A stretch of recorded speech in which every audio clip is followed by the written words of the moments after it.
Why is nobody talking about this? Oh, you're just Talk kicking about off what? like that. Yeah, Oh, okay. I agree. That's a good Dang. question. You know why? I was not prepared. Because it's the Wednesday wrap-up show. With the book. Was not prepared. What up, BCL family? What's going on, baby? What's up? Want to talk about it? Here we go. It's Wednesday. Allergies. But we here, baby. We rocking and rolling. Oh, Fubu Comics. Wait. Fubu Comics is here. We gotta immediately. I mean, it's Fubu Comics. How the hell did Paul and I not take that name? Now we're talking about it. About that. I literally was thinking that same week. Man, I need to get that name. We dropped the ball on that one. How the hell did we not pick up Fubu Comics? Fubu Comics, let me ask you a question before Paul starts his intro. That was Be my honest, intro. please. Is that a name that you always had, or due to circumstances you then resurrected or changed or upgraded to Fubu Comics? I gotta know. I needs to know. The show cannot start until we get this answer. We need to know. Okay. While we're waiting for that While we're answer, waiting on the answer, shout out to everybody in the chat as everybody comes in. Hello. Let's start with this. Uh-oh. Please, everyone who's here, hit the like button and subscribe to the channel. that's We're a really not good going to idea. say a word. We're not starting anything Oh. until you hit the like button. I see one like. Hit. That's only one like. Come Just on, everybody. one. That's not enough. We should have at least 15 likes by now. 15 likes. Hit the 17. like. We're getting there. We're getting there. But I don't know. It's like we're More likes. More likes. EBT Comics. Like button. And so while you're at it, hit the subscribe button. It doesn't cost you anything. I promise you. It will not infect you with a virus or anything. Hit the subscribe button. Yeah. Hit the subscribe. Just I mean, I'm just saying. 1 and 2. Avengers. Like button. I knew subscribe it. Like button. Subscribe button. I knew it. Just got the name. We're almost knew there. it. Like button. Subscribe. When we get to 25, we'll start the show. Like button. 21. Subscribe button. We're almost there. We need 4 more likes. 4 more likes. Well, I shouldn't be doing it. My hands are really ashy. I need some lotion. That's crazy. Dang. Hey, yo. You know what? I need an AO button because that was. We need some more sound effects. We need some more sound effects. We are 3 likes away from starting the show. 3 more likes. 2 more likes. Listen, we out here. We milking it, baby. 2 more likes to start the show. 1 more like. We're almost there. I want a like and a subscribe.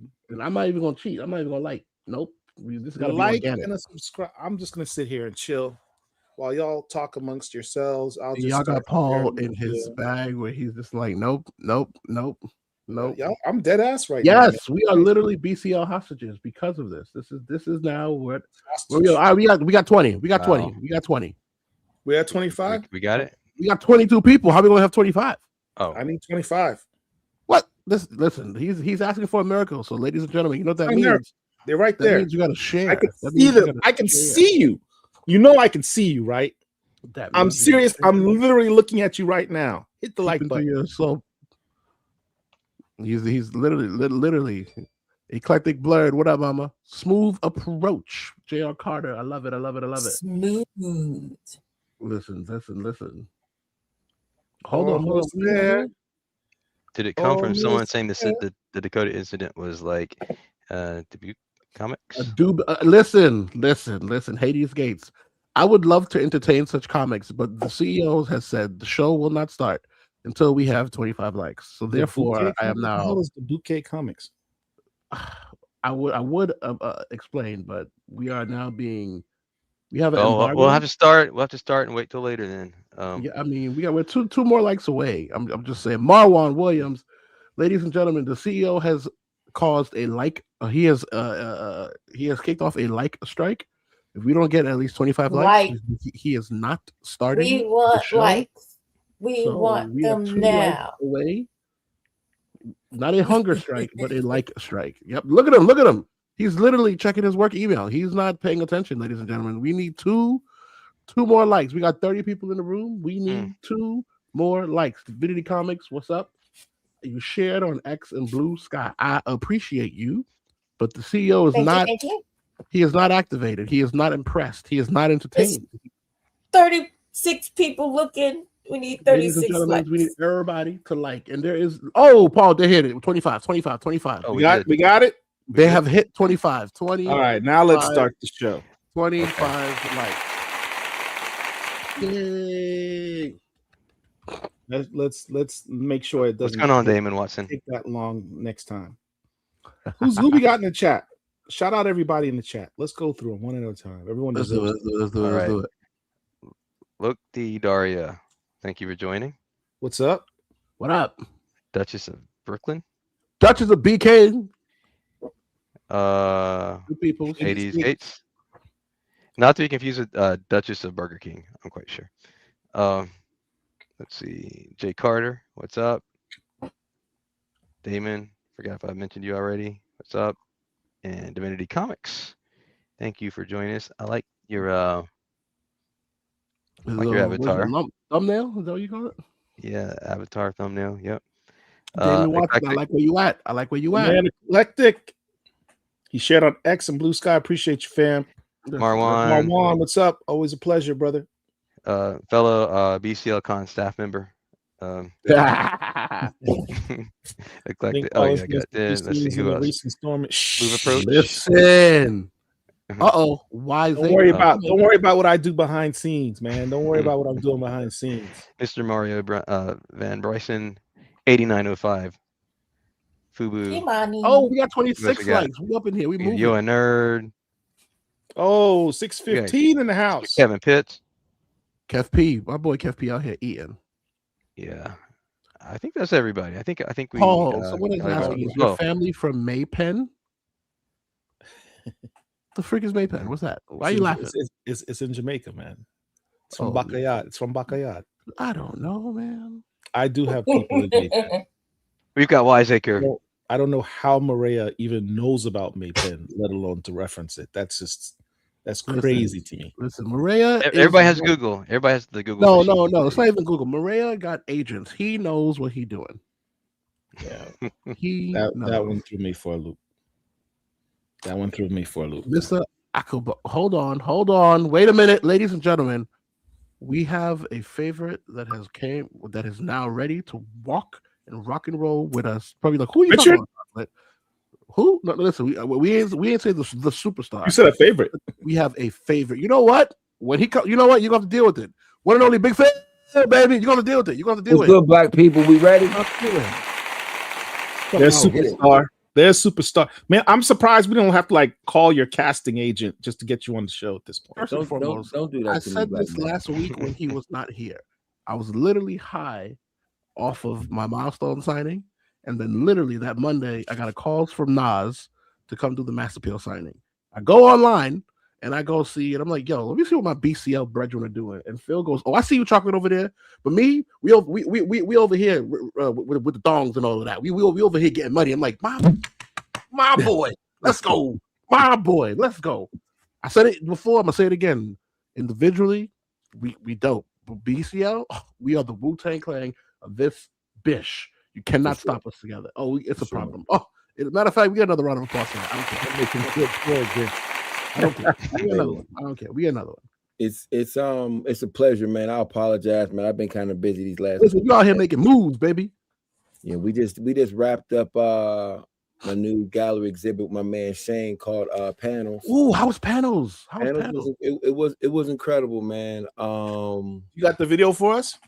I have several. He got video and photo. So I did a couple. We got a couple of recaps with people talking about it. We got a new name. The Just Us League. That's hard. Hey, mommy. I like that. Let him cook. I like that. Yeah, I like that for real. Hey, yo, check me. Might flex the new shirt, the new Pittsburgh shirt. The Shane rocked or whatever. Oh, well, I got it. This joint's crazy. Fight each other. Go. I got it. I want to see history. That's that's hard. Oh, nice. No, hold on. Let me see it. Let me show it one more time. Hold on, we got a full screen. You can really see. So if you look, but check this out. You see this right here? That's Dr. Doom's hand holding up a spray paint can. Yeah. Oh, that's cool. Is that like a film behind it? No, we'll show you some we're gonna show off real quick. Smang. So that's Doom. So like part of the thing when we did panels, we did the hip hop and graffiti, and it's actually like a play on Kirby stuff. You got like the infinity and the infinity Kirby Crackle. So yeah, man, we got some. Man, it was craziness. We put this back up here. I see those other pieces behind you too. Yo, Shane is a Shane do those as well. We did those as well. Did y'all see the videos? The ones with the whole big piece that we did on the wall, and there was a few you had on your Instagram. You're tagging in too. Yeah. I went in there. I helped out. I did Doom's hands or whatever. But Shane, wait, stop, Phil. You could write. I mean, I'm not serious, but I could go in there. I could do the fillings. Oh, see, that's the one thing I always wanted to learn. I remember one day, I forgot who. I think it was Mr. Ewok. And he was teaching me, and he was like, "Don't let it drip." And I'm like, "Ah!" I just want to. He's like, "No, hold it, dude. That is awesome. I didn't know you could write. That's fire." Can I show y'all something I'm working on? We didn't have it in time for the show though. Talk to me. So I'm getting ready to do these custom spray paint cans. What you mean? Yeah. I'm about to do these custom spray paint cans. What does that even mean? Come on, man. I always got something in the mix. So for some of you who do not know, a couple years ago, I had a fire, and I lost almost all my entire collection. Right? Yeah, you lost your stuff. So I got a lot of books that were water damaged. But I had a lot of books that were classics that were water damaged. Like we're talking like First Dark Side, Jungle Action, but like big boy books, right? But I can't sell them. So what I'm doing is I'm taking the images from them and I'm putting them on these cans. Let me show you my Huey Dewey and let me show you my DuckTales can. Hold on. Because I'm excited. Because I'm like, wait. Did he say DuckTales? Yeah, Huey, Dewey, and Louie. What? Oh, that's what's I'm up. not going front. I'm not gonna front. I want that. That's crazy. You're making cans. Yes. You can drop the spray can inside of it. So no, so we're getting this is real shit. That's a real spray can.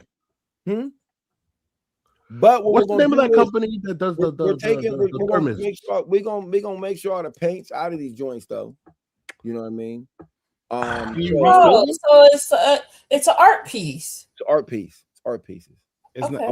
Okay. It's art pieces. So the thing is, what I'm gonna do is I'm gonna do I practice with that, but I got some serious. I'm gonna do something like I got so for instance, I'm gonna do some Black Panther Jungle Action joint cans. Fighting the Klan. It's kind of like what Damian Scott did with those Funko Pops. Yeah, but you know what too? Mine isn't, but I mean, I like what he did with those, but mine will be more of a it'll be like you'll know what the image is and it'll be kind of focused. It won't be like all over the place. It'll be something that you can sit back and say, yo, I could put this and this could sit right here and this could sit right here. Do what we love says the collective. Phil, tell me that the packaging, if you buy 4 or more, please tell me that the packaging is a milk crate. It is now. Oh, listen, this is why I'm the businessman of BCL. Hold on. This is why I'm the businessman of BCL. I can't it is now. Y'all gonna steal it. I know y'all are. Oh my god. Oh, I'm not. So you got art pieces. My bad. I'm trying to mute myself. Paint cans, and then you get the little milk crates with them. That's what's up. Yes, so if you buy 4 or more, you get them in the box, and but the box is a milk can because you gotta decorate the milk cart. Yeah,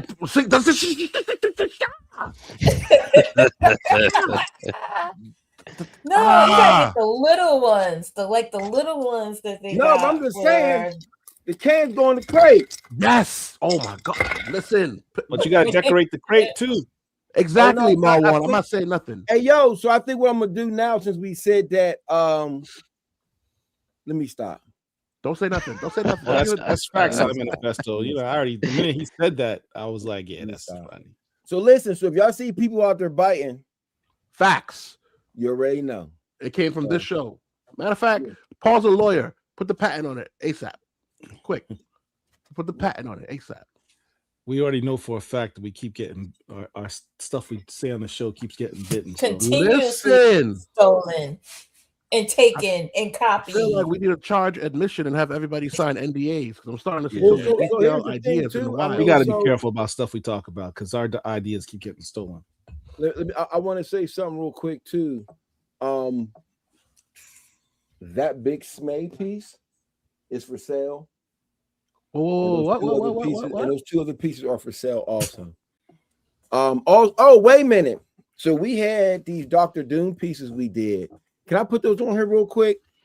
Yeah, because Doom is one of my favorite villains. All right, so we got. I think we have. And I need you. Look, I need you to do me a favor, Phil. Yes, sir. I need you to remind Shane he was supposed to send me that piece, the Black Comic Lords piece. He never sent it to me. We'll talk about that. All right. Uh-oh. No, that means that sounds familiar.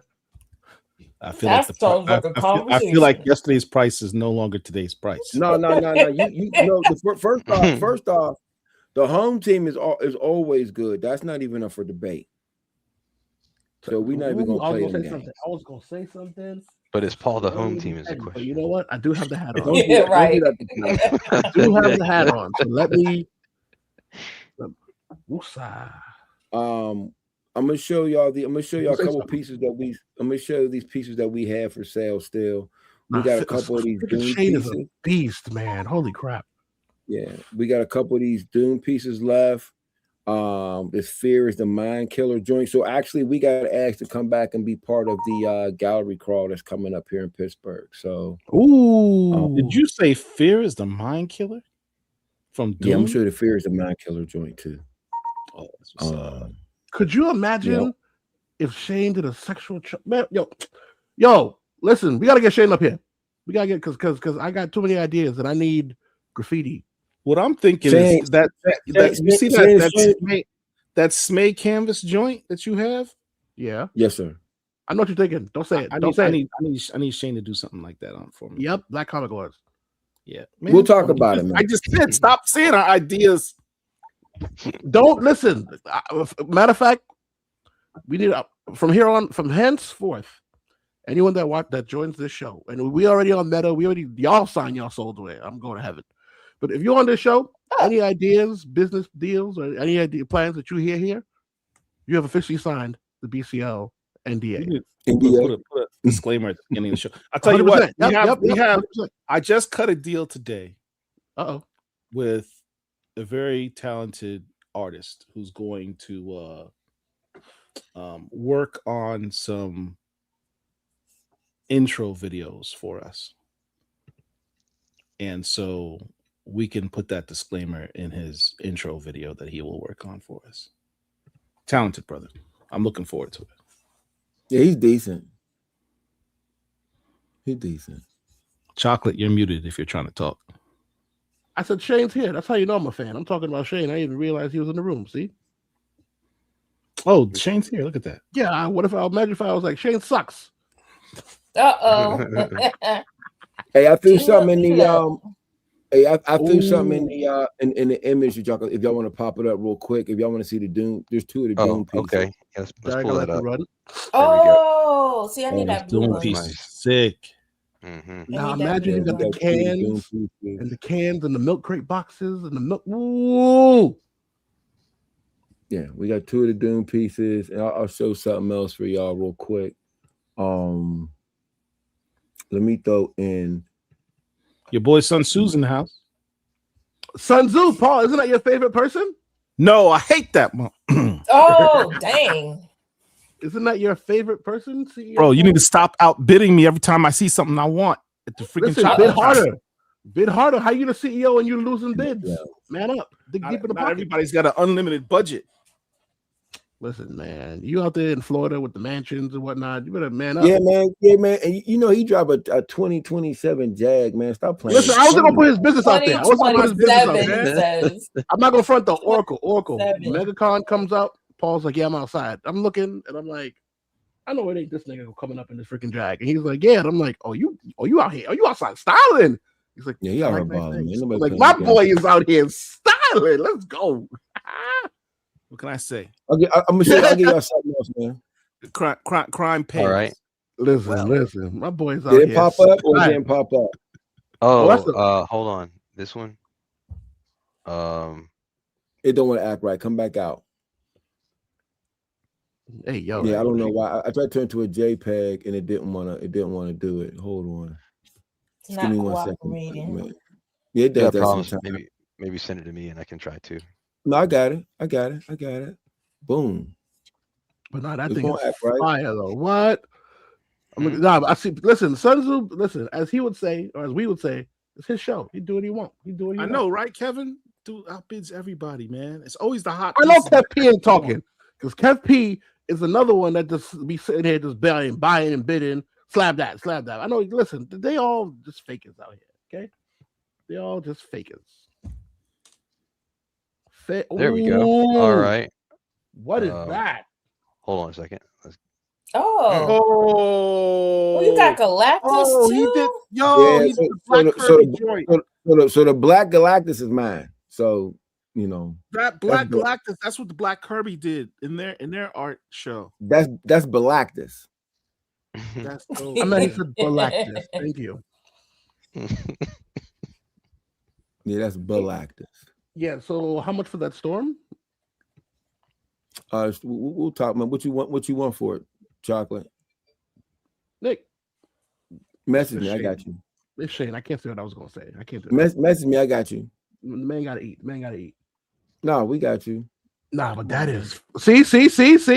You know, where can I get one? Ladies and gentlemen, if you the Galactus joints are 1,000. So there you go.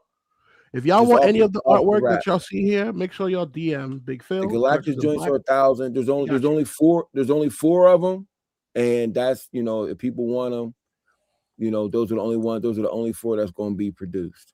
If people want to make me an offer, you can instant message me and we can make them work. So we'll make some things work. That's crazy. What's that in the left? The 2 on the left. Oh, sorry, kind of hard to see. Oh, you talking about the metal? Oh, the ones on the left are actually metal pieces. Let me see if I could. Actual metal signs. It looks like. Yeah, they're metal signs. So speaking of metal signs, we had a homie from Japan. I don't know if I can talk about it right now. We'll talk about that later.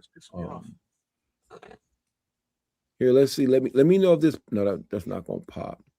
Hey, I gotta switch it. Give me 1 second. I love this one metal sign. It's crazy. This thing is fire. Shane out here putting in big work. I like it. This is full off. You already know Paul wants that Black Panther, so don't nobody even try to waste time talking about how much. Yeah, so we might be at I don't know if I can talk about it, but I'll talk about it. Don't say nothing. I don't know if I can talk about it, but I'm gonna talk about it. Don't say nothing. So here's the thing, too, for all you individuals know, people who going to Heroes Con, we're gonna have collections in black in Charlotte at the same time. So you can leave from Heroes Con and come check me out down the street. So it's gonna be crazy. What day? Was that the June, Friday, June, right? Fridays, whatever that Friday, Saturday, and Sunday is. And I'm trying to do something really special for that Sunday. I don't want to say it yet because we're still working on it. I talked to Paul about it. Yeah, don't. I'm not gonna tell you. Paul said he's not going. It's his birthday. I'm still working it out with the wife. I gotta talk to figure it out. It's in my backyard, and I won't be able to go because I'll be on one of my what? missions. He'll be on the mission. Man, look, isn't America safe already?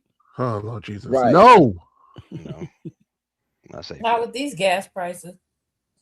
So I'll be a more one. I don't know if I can talk emotional damage. There's only so many terrorists you can drone away, man. Give me the day off. Go ahead and pop that up real quick. There's word that there's going to be some type of announcement about non-human intelligence. Stop. Right. You know I don't like you talking about your business on like we're gonna get canceled like I'm never getting on a plane with Derek. Hey, listen. Facts. I already don't like planes. Derek's on my flight. I'm getting off. Bye. Hey, throw that next joint up real quick. Oh, okay. Hold on. We got it. There we go. Oh, wow. Ooh, with the smoke coming off the cig and then blowing through that's tough. And then Shorty with the yeah. See, y'all don't. It's I like, love graffiti. I love graffiti. I feel that all day. No. And then the fact that she's channeling what's the girl from freaking Powerpuff Girls with the mayor's girl? God dang, what's her name? You talk about I didn't even look at it like that. Come on now. Come on now. What's her name? Paid for Hire. Shane Filster, do what you love. Oh, that's dope.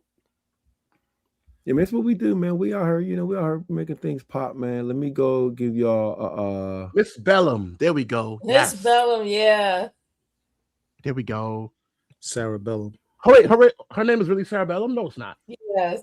Yeah. Phil put his post out saying that he was having a show down here. I know the work he's done with artists and comics, in addition to the hip hop and the DJing. So came through Wednesday night. Checked the guys out, put the installation up before it opened. Let me pause that. Let me bring that back for y'all. Let me bring that back. Y'all ready? All good. Saw Big Phil put his post out saying that he was having a show down here. I know the work he's done with artists and comics, in addition to the hip hop and the DJing. So came through Wednesday night. Checked you guys out, put the installation up before it opened.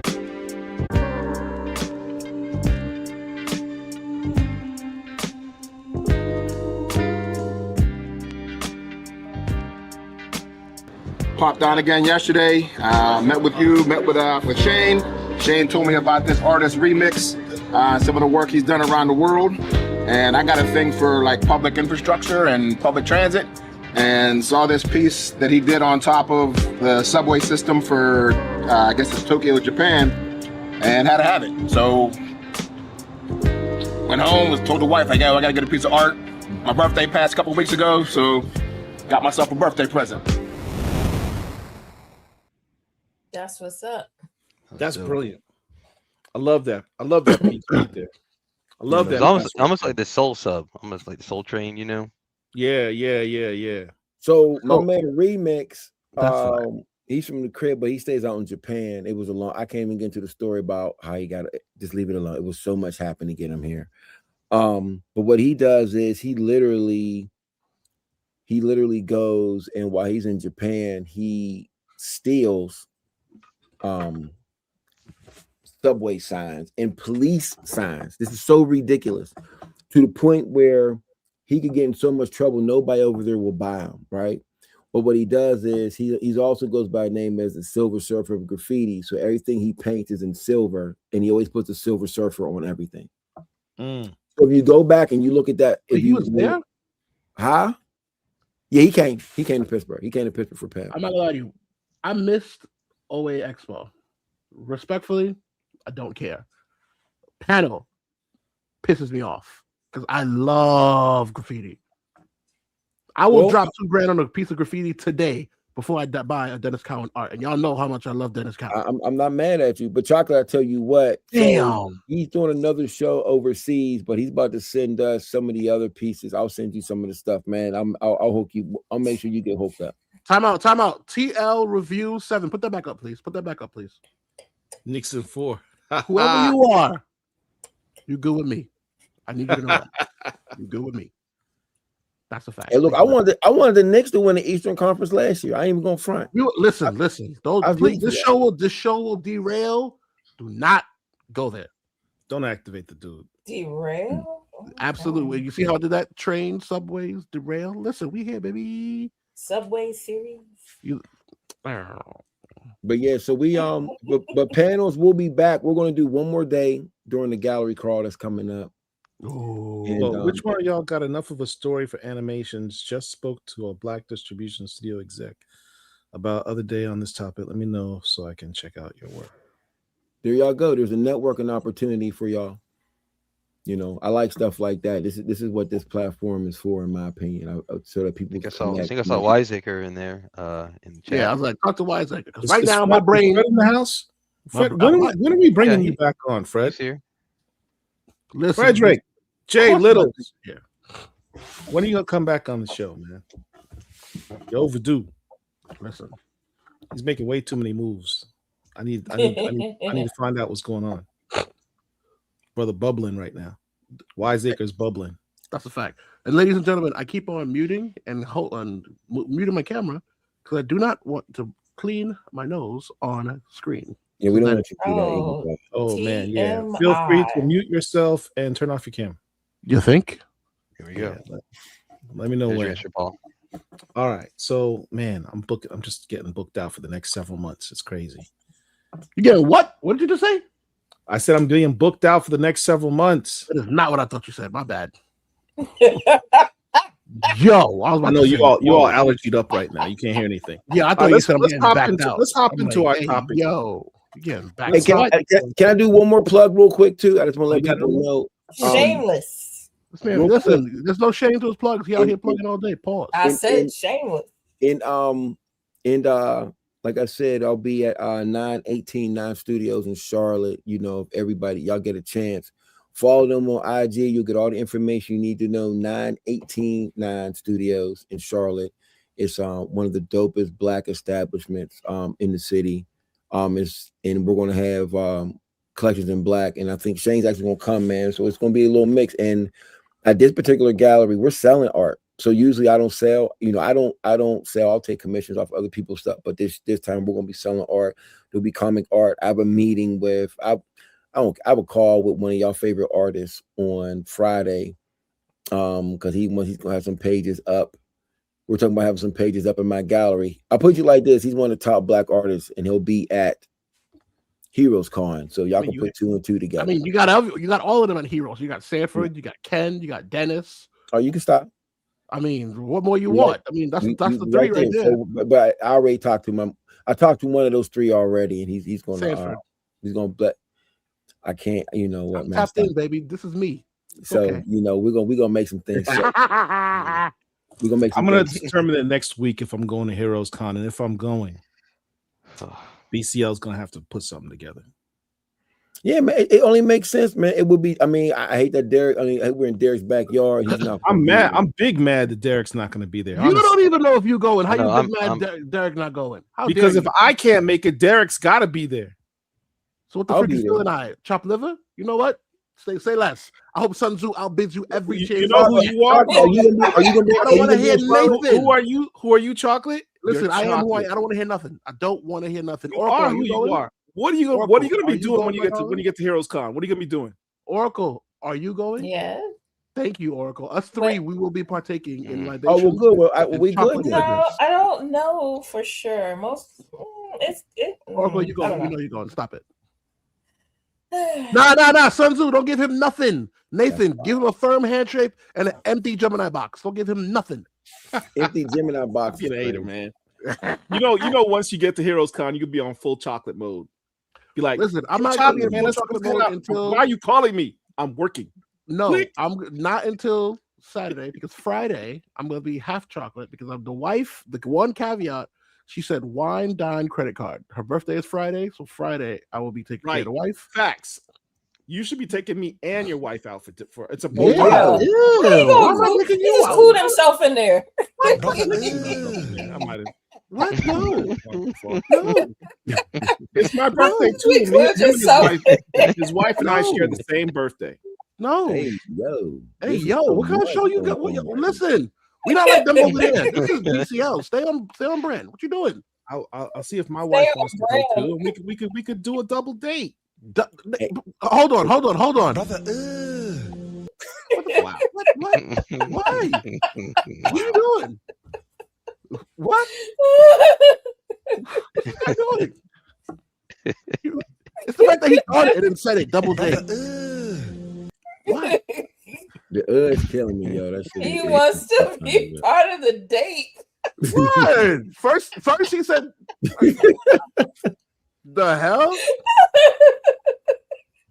I'm trying to get my free birthday meal. Nah. That's not how you get your free meal. This man said, take me and your wife out. Now he's including his wife. Now we're a throuple. What the hell is going on? The weekend, man. Bye, brothers.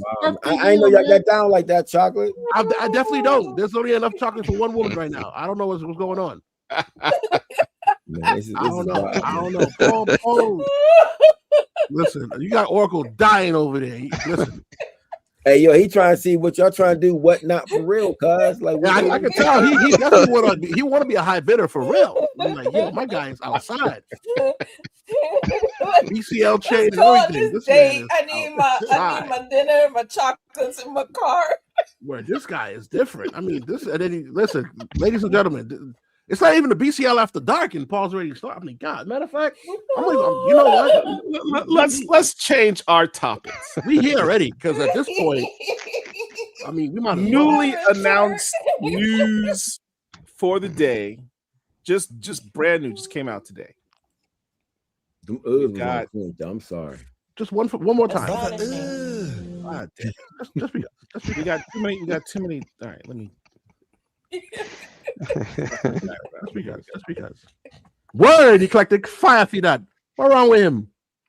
Yo, listen. We got too many things. We got. Can I put this up now? All right, there we go. Move another media. How many media streams do we have? Damn it, Phil. I took mine out, sir. Listen, Phil out here. The next thing you want Phil buy you a dinner. Oh snap! Now you don't kick Phil out. Phil. Now he don't kick Phil out. Hey, yo, this man is. Is it? What is he doing? Was he shopping at Kmart again? No, he kicked Phil out. He just kicked Phil out. No, that was me. I accidentally kicked Phil out. I'm here. Paul is full. Paul needs a hat because he's activated today. I've never seen this. Oh, he's mad about the date. Okay. Listen, Oracle. First off, Took Oracle. It out on Phil. Whoa. Never mind. I like the segue. What do we have? Todd McFarlane Toys. Let me apologize to Phil. So I'm sorry, Phil. Man, he kicked me out. And man, you say he felt a certain way, man. He kicked me out the joint. Yeah, he took it out on you, mad about the date. Anywho, you ain't leaving that off. Todd McFarlane is releasing Shadowhawk. This is why Todd is the GOAT. Now, understand, just last week he announced Bronze Tiger. The week before that, we had DC announcing Bloodwind, which nobody got. Nobody I know that got it because Bloodwind was released and then it was unavailable. Like I don't know if it's sold out within 2 minutes. What do you mean was released and unavailable? Does that mean it's sold out? So they listed it was going out to GameStop. They said it's coming out on this date. You go to the GameStop website, unavailable. Well, GameStop's going out of business, so duh. No, how they going out of business and they buying eBay? Yeah, they're buying. This is their last ditch effort. This is all the money they have left. They are So I don't want to deviate, but this is all they have. This is them trying to save themselves. This is in the span of the month. We got Bloodwind, a dope version of Bronze Tiger, and Shadowhawk, all in the span of a month.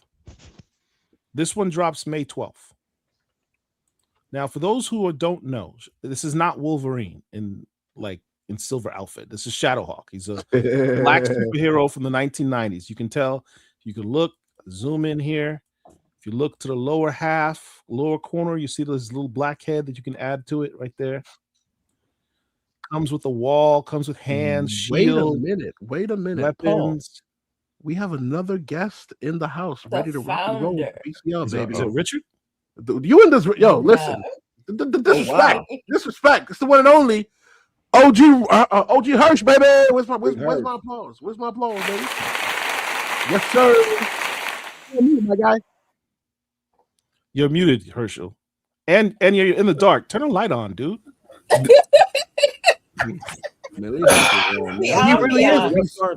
I just came on here. Listen, I just came on here to say that I don't know what type of microphone Philip has. Not microphone, but camera Philip has, but I need it tonight. So you can't get it. So make sure you put the link in the It's from Sony. It's like a 24K. PEMU. The 24K Kmart edition. StreamYard don't like high definition cameras. It tries to kick me off every once in a while. So really, your camera technology is incompatible. I realize how to fix your StreamYard issue. You're using a GoPro, right? I saw Phil. there's some tech bulletins on StreamYard about incompatibility with Kmart. Yeah, if you're using a GoPro, you need a media mod. It's $100. Who's That's talking not to me? Phil, you're using a GoPro. I ain't use no damn GoPro, man. What the hell wrong with you? No fucking damn I was trying to GoPro. elevate you. I was trying to give you an alley-oop. Then you could have said, "No, I'm using this fancy thing." You know, No, let me Shadowhawk even log off has. here and go to the hold conversation. on. I want to see this Shadowhawk even baby. has a grappling hook. A grappling hook. Am I the only one excited by this? I'm Yes. gonna get it. A little bit. Are you kidding I'm gonna me? get it. I'm not gonna pretend. I'm not gonna fake the funk. I read Bloodwind. I read Shadowhawk twice. I ain't read it back like that. So this was not my childhood. Let Respectfully. me explain. Let me So explain. put me on game.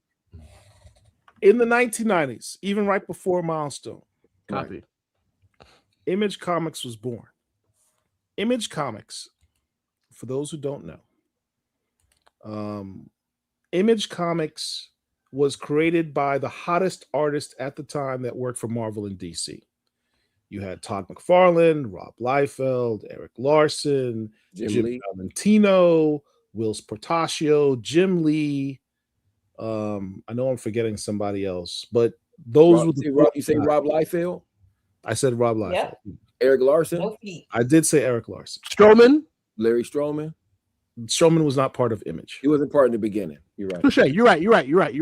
Oh, you sure that's before Milestone? Yeah, Image came out before Milestone. I don't know. It did. It came out in 91. It came out in like 91. Really? That's crazy. Huh. Yeah. So here's the thing. These guys said, look, understand the times. For those who weren't around back then. Mark Silvestri, thank you. How did I forget Silvestri? At the time, Marvel and DC had a monopoly on comics for all intents and purposes.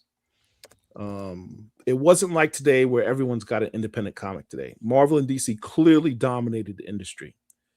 As a result, part of that domination was in large part influenced by these hot artists and writers I just talked about.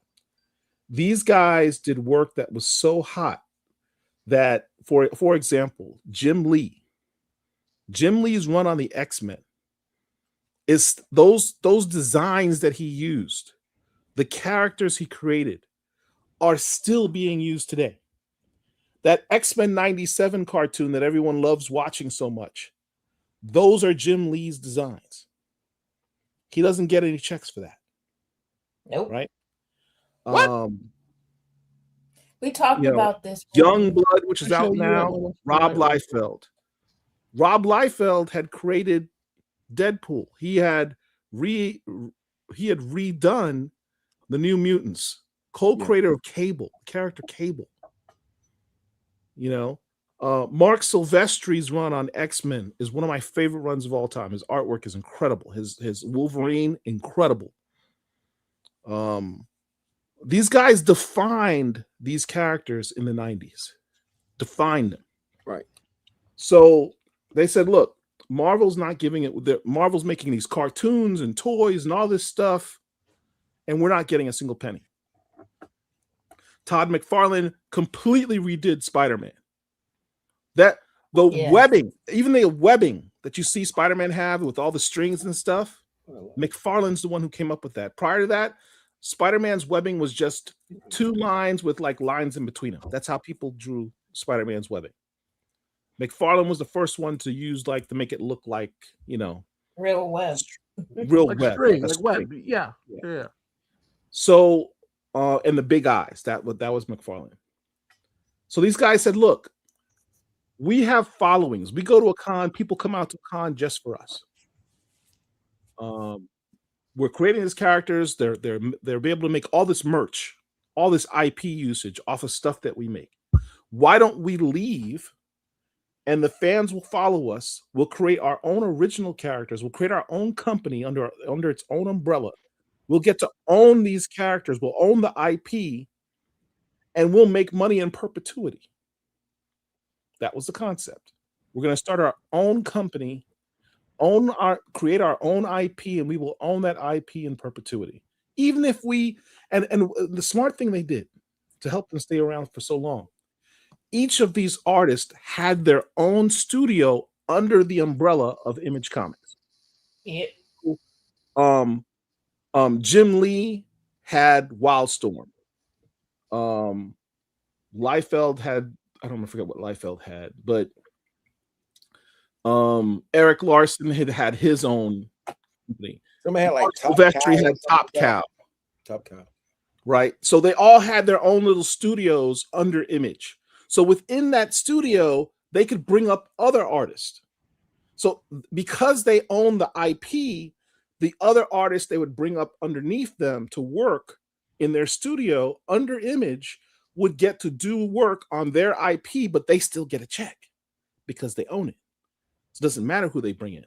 They're still getting a check. It was a smart business model, brilliant business model. Milestone trying to emulate that themselves with what they were doing. The point of all this is, I did a video a couple years ago about how Image Comics had more black characters than you'd ever seen at Marvel and DC. Yep. Image naturally had black characters, not as some type of I'm going to check a box type thing, like a or have a black character in the background. They had leaders of teams who were black. Todd McFarlane's first character out the gate was what? Spawn. Shadowhawk, Jim Valentino's Shadowhawk. You didn't realize he was black until like the 3rd issue or something like that. But he was a black character, black lead character, titled character. Right? Marvel and DC wasn't doing that. Nope. Rob Liefeld, even with his young blood, one of his teams had a black lead in it. Jim Lee, although he was doing Wildcats, he also did a book called Stormwatch. Yeah. The leader of that team was Battalion, super powerful character. It was like Charles Xavier on steroids with a big ass gun. Repeatedly throughout all of these guys, they had black characters in meaningful, the stuff that we talk about. It doesn't have to be an all black book. Just give the black character something meaningful to do. Give them stories with agency, and actually have a few that were leads. And they did that. You don't get enough characters. So I get excited when I see a Shadowhawk action figure. That's fair. Because that was rare. And it was original. So yeah, I'm excited for it. I mean, and also with Image, we also got to recognize that they did put out Tribe, which was the biggest selling black comic of all time with 1 million copies. So yeah. So that's So I mean, the Image of the '90s is different than the Image we have now. I could imagine. I'm doing a little deep dive, and I'm like, oh, I forgot about the Max. Rest in peace, Sam Keith. Yeah. I was like, oh yeah, that was Image. Yeah, I forgot about that. '90s Image was crazy, man. It was crazy good. I collected most of those comics. Then it makes me think, because I hear you talk, Paul, about Marvel and going on TV, but I'm like, well, Image was still making money as well, because I'm like, wait, Spawn, right? Obviously, this is further. They had cartoon show, but the Max was a cartoon show. I remember that. And I'm like, Wildcats had a show. Savage Dragon, I think. Savage Dragon, I remember. Yes, Eric Larson, Savage Dragon. I remember that. Yep. Like these dudes they were kicking too. They weren't just. I specifically remember being in school, and when they first came out, I was like, man, this looks like knockoff X-Men, because a lot of those characters in Wildstorm and but they were gaining ground, especially in the comic card community, the comic book community. Good point. They were gaining so much ground. But you know what? X-Men, what Marvel did? I got you. They teamed up with Saban in 92. The next year later, came out with the X-Men cartoon, and it washed everybody. But let me tell you something. X-Men doesn't do that. I don't know what would have happened with Image. Because, bro, they were eating. I remember the other kids at my school were like diehard X-Men was, because comic cards was damn near equivalent to having a comic book, or because the artwork was great. And guess who was on that artwork? Jim Lee. So that was a big thing at the time. And we know cards today go for crazy amount of money. Yeah. Depends on what you actually have. but yeah, they did. I mean, 100% kudos to what Paul was saying, because Image did a lot of things, but but what ultimately was the downfall of all those series? Was it that Marvel saw that, was like, and they just kind of pressed the button and it's kind of ramped up everything? Like, and y'all, from what y'all remember, what actually happened? That's a great question, Paul. I don't remember what ultimately happened. Well, they broke up. I mean, that ultimately happened. But one thing I want to mention before we get into that, the other unique thing about Image Comics back in the 90s is it was also a unified universe. So you'll have crosses between Cyber Force and Wildstorm. I mean, Stormwatch. Like, these characters were all. Yeah, you're right, because they would jump over each other's series. Yes, they'd get into each other's books. Team 7 and Wildcats. What's the other one? Gen 13. Gen 13. J. Scott Campbell. The era was incredible. It was truly incredible. Now, what happened is, remember I told you, Image, each of these artists had their own studio within Image. So at some point they started to leave and just focus on the studios and go outside of Image. So Top Cow became its own thing. Got it. Jim Lee started his own Wildstorm thing. Like, they went their separate ways. I think for the most part, even today, the only guys that are still under Image is like Eric Larson and Todd McFarlane. I don't know whatever happened to Jim Valentino. Well, I know Silvestri came out with, because I think it was, and correct me if I'm wrong, guys, because I knew this because of Whatnot. I remember I saw the book and they called it Vanish or something, but I was like, no, this is Darkness from Mark Silvestri, but they renamed it Witchblade. Yes. So that run, they re-released that run under a different name, but it was just exact same characters, and it was Top Cow and Whatnot. But I think it was still under Image for all intents and purposes. Sun Tzu says Rob Liefeld is blamed for it with Deathmate. So Deathmate was like this crossover series they had in Image. I don't remember, it's such a long time. We're talking 30 years ago. I mean, and regardless, I think Image is still all right. I mean, they're still there. They still their model's different now. Now it's truly independent content. Right. They don't have like this unified universe. What I feel what happened, though, in all honesty, though, is this. If we're being honest, I don't say what happened, but I think some of the issues with being independent is not having all the pressures of the big two corporate, where you got to meet these specific deadlines. A lot of these books were notorious for being late at a particular point in time, and then it got to the point where, I mean, this is, if we're being honest, this is literally when we get the era of, I only do covers. And I feel like, and I could be wrong, but historically, I believe this kind of played a part, in that. So I was in college during the Image years. And I remember coming home, and I didn't have a comic shop near me at Rush College, HBCU, Holly Springs, Mississippi. We didn't have a comic shop near me. I had to go like to the Walmart and grab a book. And I remember picking up a Spawn or something or whatever. And I was like, oh man, this is dope. And I would just try to pick them up, whenever I could. But I also think what happened is that, that was also a weird time where the market was just being saturated, and it was just too much. Then it was, we started getting to all the crazy, the die cut, this, that, and whatever. So covers is what started in the 90s. Yeah, and sort of, and while we're being funny, it's weird because we're in an era now where we're having all these different variant covers now, but they're not specialty covers per se. So and the difference, back then it was like, it's the glitter Colossus cover with the folds, and it had scratch and sniff. What? And the holographic foil. Remember the holographic foil covers? Let me ask you a follow-up question though. If they jumped out today, do you think that they would they would be able to extend their success? Or what do you think? 2026 versus 1990, what, 291? I think so. I think the difference is the timing is different. So we're talking 92, right? So we're talking 92. Video games still look a certain way, movies still look a certain way, entertainment is consumed in a certain way. So I think that what happens is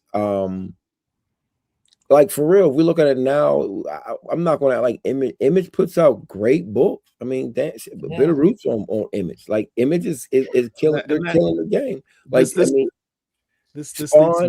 Spawn is the longest running, pretty much comic. Period. Now, when's the last time you seen a book ran consecutively each month, and hasn't started over? Yeah, it's an Image book. So and he's not price gouging either. No. So and I still subscribe to this day. I have one till the most current one for Spawn. Nice. Oh, that's what's up. That's nice. So I just feel like, and even with those who base, even same thing with Savage Dragon. Savage Dragon is still, running. Savage Dragon put out that a couple years ago, the backup story, and brought the Black Butterfly in there. So, Image is always doing things like that. Like I said, we'll go back to Bitter Root. I mean, Bitter Root's an Image book. So I don't know. I think today's just, and I get what Herschel was saying, but I think like today's climate, it's weird having anything work in today's climate. So I think now everything's a niche. So like even with me, like for instance, I don't do content creation. I do film, right? So when somebody sit back and says to me, "Why don't you do more of this?" I say, "That's not what I do. I want to separate myself from that because we have so many people who do that." And I feel like with comics now, I think part of the problem, the gift and the curse, is that it's so easy to put out a book today. So it's, and when I say easy, I'm not saying it's not hard work. Please, nobody take offense. That's not what I'm saying. I'm just saying technically, there's not as many steps that you have to take, than what you have to take, back in the day. So I don't have an answer. I'm just going to say like for something like this, the climate is so different. I don't have an answer because people aren't going to, you're not in your grocery store and you're in line grabbing a pack of gum and a comic off the shelf. Like Image was like at the tail end of that. You know what I'm saying? So here's the question. This is the question. And I know I'm going to get in trouble for asking this question. Okay. When you really look at it, Savage Dragon, Malcolm Dragon, Black, Spawn, Black, Battalion, Black, Shadowhawk. I know where you're going. Chapel, Black. You had all these characters in the same universe, leading roles. Spawn, Black. They had successful, quote unquote, Black comics for all intents and purposes. At least Black-led comics, even if it's part of a team or what have you. Right. We're always asking, why is it? Do you have to have mainstream appeal? How do you cross over? Questions we ask in our community. If just Black people bought Black books, would that be enough to make them successful? Right. Or do you have to have mainstream crossover appeal? Do white people need to buy your books? Is that even possible? Well, Image has did it for 30 years ago. They had Black leads in books and meaningful stories. Now you could obviously dissect certain things. Like there's some problematic parts. Like you didn't know Shadowhawk was Black until like the 3rd issue. Spawn, you didn't know he's Black because he always wore a mask for the first 15 years or whatever before you actually. And Shadowhawk had AIDS and they killed him off. They killed Shadowhawk with AIDS. Chapel was a murderous killer. I mean, there are some problematic parts to it. Let's not pretend that it was all like positive Black images per se. Even Malcolm, what's his face, Savage Dragon, he ended up with a hooker who was a black character. So, I mean, it's just there are some problematic parts, but that raises the question: they were still successful, so to speak. Well, I think what lessons are to be learned from that level of success? So I'll say this. I think the thing about, also, do we consider that successful? Well, here's the thing. I'll say this about Image. I think the thing about Image was, once again, in the timing with Image was that people wanted something new. So you had all the top artists writing and drawing books. So yeah, they could have been doing home and garden superheroes. You know, I plant apples. We were going to buy it. But I think the fact that you had the top artists and top writers, people were going to gravitate towards that, you know, regardless. Which goes to my next question, Phil. But I'll also say though that, you know, and it's wild because, you know, I thought Spawn was so incredible when I first got. I'm like, man, this is dope. The art's dope, because, you know, McFarlane just came off of that incredible run on Spider-Man, and you know, I was picking up Spawn, but Spawn could have been a damn dolphin in a superhero outfit for all I care. But the reason you like Spawn, I bet, is because the story was good.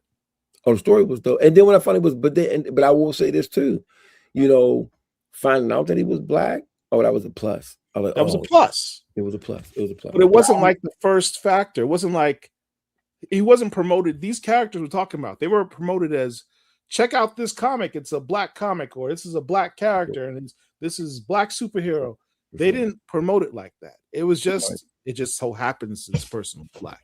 Well, I think too. So here's the caveat to that, and you know, before anybody gets these little weird typing fingers, because you know it's coming. Well, I think the difference is that too is that, you know, Todd and them had the luxury of not having to do that. So they sat back and they made the stories, you know. Wait a minute, ladies and gentlemen. Is it? I don't think we've ever had a show. Hold on, Paul. We got a guest. A guest? Yeah. We did the ECW. I like waiting for you to say, "Is it Rich?" And I was going to say, yes. Is it Rich? Oh, snap! And Herschel disappears. We almost had the entire squad, but Herschel had to leave. 7 of the BCL. It kind of makes you think, is Herschel and Rich the same person? It was like a Royal Rumble. You know, somebody goes out, the bell rings at the same time.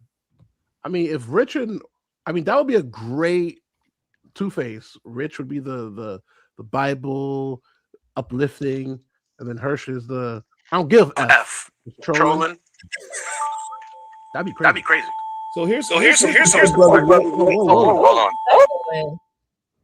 What's up, brother Rich? So here's the question. Here's the question. We talked about how Image took all these hot creators and put them all in the same company. What would happen if a Sanford Green and a David Walker and a Torrin Clark and Olivier Coipel and we took these talented people, Edwin Gallman. We took all these talented creators and said, let's put you all under one umbrella. Each one of you will have your own studio, your own IP. Recreate Image with people from our community. Is that possible? Can't forget my boy. Is that possible? We got the talent. The talent's more than there. What if they were to unite and recreate an Image type of corporation? So you probably would never have. Oracle, I want to hear what you say first. Where's my Oracle? I want to hear what Oracle says. This is your specialty, McGovern. About what? Just Paul. Don't play coy with me.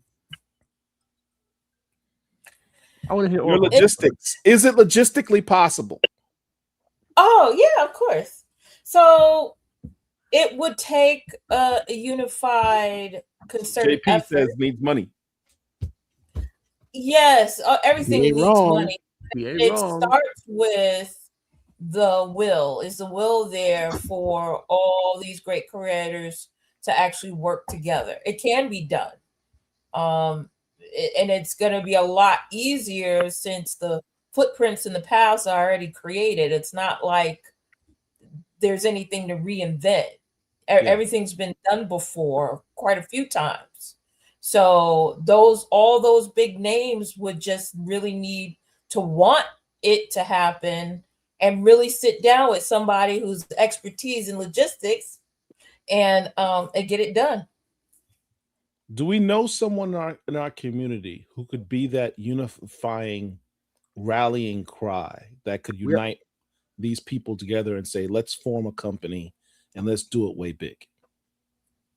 We have a few of them. It depends if they would want to. You have Oracle. You got the Ill.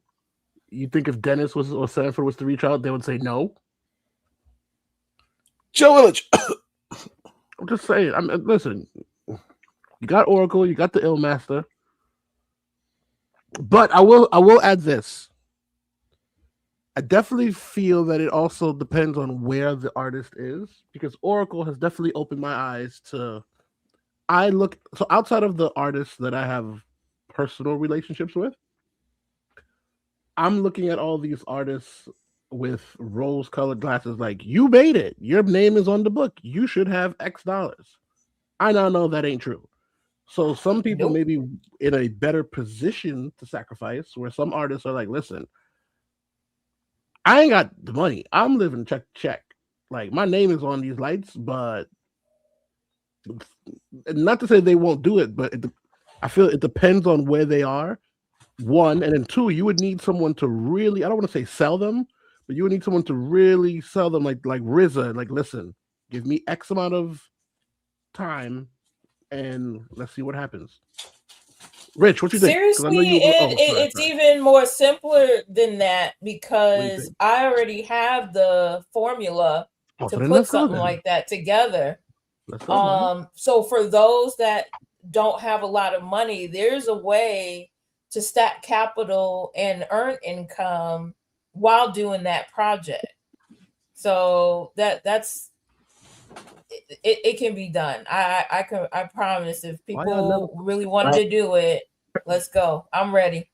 I submit as an example. Talk to me. A starter project. Where you at? Why don't we, if they could get together and do something like this? Noir is the new black. That's a prime example right there. So you start with one thing. You start with one book, an anthology book. Each one of the creators, remember I said how Image was structured. Each creator had their own studio under this umbrella called Image Comics. But that Image Comics umbrella was one shared universe. Each one of the creators or creative teams who are part of their own studio create their own original character, their own IP, which they own. And they do a story that's tied into the other creators' stories, and you put it all in one book. You start with one book. See how it does. You see how it sells. And if people like it, that's a great question. Or you do a Kickstarter. You said money's a problem? Kickstarter it. Right? I'm just saying. Then once you start to do it over and over and over again, you got a company. Yes. Facts. You got a universe. Rinse you got a and set repeat. of books. And then you can instead of doing an anthology, you do individual series. Yes. That's the idea. How often do the books need to come out, and how predictable do they need to be? Well, that's further down the line. That's further down the line. Consistency is key. I don't know. It is for longevity. I've got newbies that, I mean, after the first book, that again, I'm not giving away my trade secrets, but there's a way to keep a book's coming out at least monthly at minimum. Rich, I want to hear your take on this. I'm gonna be honest with you. I think that we've already seen that. We've seen it with Bitterroot. We've seen it with the Noir is Black. We've seen it with that. We've seen it with Shook. We've seen this before. it's not like it's out of the realm of possibility. I think that you have to have the right chemistry among the creators. I think that's the biggest thing. So it's you can put together your all-star squad all day long, but if they don't mesh together, then it's not like it's going to be something amazing. You know, you just got a bunch of guys with a bunch of egos. It's kind of like the Lakers when they had Karl Malone and Gary Payton and Shaq and everybody thought they were going to win rings. They ain't win no rings. You just can't put together top-notch talent and say, hey, you guys work on a book. I think it takes more than that. I mean, you know, because you're talking about creativity. You're talking about, you know, collaborating, that kind of thing. I think it's not as simple as throwing pieces together and expect it to work. You know, it takes, you know, a desire for each creator to submit to one another. And a lot of guys are not going to do that. You got to be able to check your ego at the door. And that's hard to do with creatives. Creatives are an interesting lot. If you have someone that is super talented, like said David Walker, he needs a super talented artist like, you know, Sample Green and Chuck Brown to reel him in or to challenge him all the more. Everybody can't do that because, you know how it is. Sometimes we talk to one another crazy. You don't know what you're talking about. Who you think you're talking to? That kind of stuff. So. And that's why I said you have to have someone that can rally these people together. You need a super editor. I mean, you need a super editor in chief who can say, look, here's the parameters of our shared universe. Because all those books, to your point, Rich, all those books you mentioned, the Noirs, the New Black, the Shook, etc., that we're not talking about the same parameter of what I'm describing. We're talking about a shared universe. And that shared universe, everyone's got their little corner of that shared universe. Well, so it's not a matter of, oh, well, I need to work with that team. I get it. Do this. Because it's simply a matter of stay within the parameters. Yeah, but you gotta, first of all, you gotta agree what you're doing. What genre are you doing? That's the shared universe. That's true. That's true. But these are nuances, but these are things that will make the difference. That's all I'm saying. Not necessarily, because think about it. What are the different genres you could do? There's nothing to say that a sci-fi genre, a superhero genre, a horror genre can't all exist in the same universe. In fact, you might want to set it up that way. That way you have something that appeals to every type of reader. You could even have a kid's version. You could have a kid book in the same universe. There's no reason you can't have it all together. You can they don't step on each other creatively because I got my piece of the pie. It's a great idea. And I'm not saying that you can't do it. I'm just saying you got to have a lot of things to break right to be able to do. Marcus Roberts makes the point. Isn't that what Ghost Machine was doing? I think that. Yes. The answer is yes. But they didn't throw off. Let's be honest. You're asking people to really commit to a project like that. It's not as easy. See Epiphany Engine. Mm-hmm. That had hella superstars on it. If we see what has happened with that, or we don't. Wait, what book you talking about? What book you said was Rich? I'm sorry. Epiphany Engine. Yeah, all the ones that you mentioned that did not work were Black projects. Paul, you know what we need, and I'm gonna just go out and say it. So you need a white man to present. Is the problem us? No. Listen. I'm gonna tell you right now. Rich is like, listen. Because here's what we keep dancing around, right? We keep dancing around the conversation, and we all know what it is. Let's call a spade a spade. If you get a bunch of, I want to say it. Fuck it. All right. Do I need to come on here and be the realest one? No, stay where you are, bro. Hey, Rick, what just happened? What just happened? What happened? JP say, do we need to come on? I'll stay in the chat. Stay in the chat. Hey, yo, hey, Chocolate man, please don't say nothing ridiculous today, man. No. Listen, here's what it is. Because it's the truth. And if we don't Phil, if we don't speak the truth, nobody else will. The thing that we keep dancing around that this and that, even myself, I'm like, Chocolate, you bullshit. You know what the answer is. Us have crab in the barrel mentality. We want the top spot. It is what it is, right? Because there were a couple examples given about Catalyst and this and Noir is the new black, and I stayed quiet because I'm like, I know why this didn't work. I know that. I know that. Bottom line, why it's working for Image, why it's working for Ghost Machine, and I could be wrong. I could be 100% wrong, but people that do not have melanin in their body, even if they hate each other, they will work with each other. They will make money with each other. And I'm not talking about us six here and the few individuals in the chat, my son Zeus, my Kev P's, and my mom, the list goes on and on. We love each other. Us few, we got 76, us 76, the few that are here, we love and support this culture, the JP, all of that. But outside of that, we know damn well that these individuals can't agree on what book to freaking buy, what book to support, let alone work together. How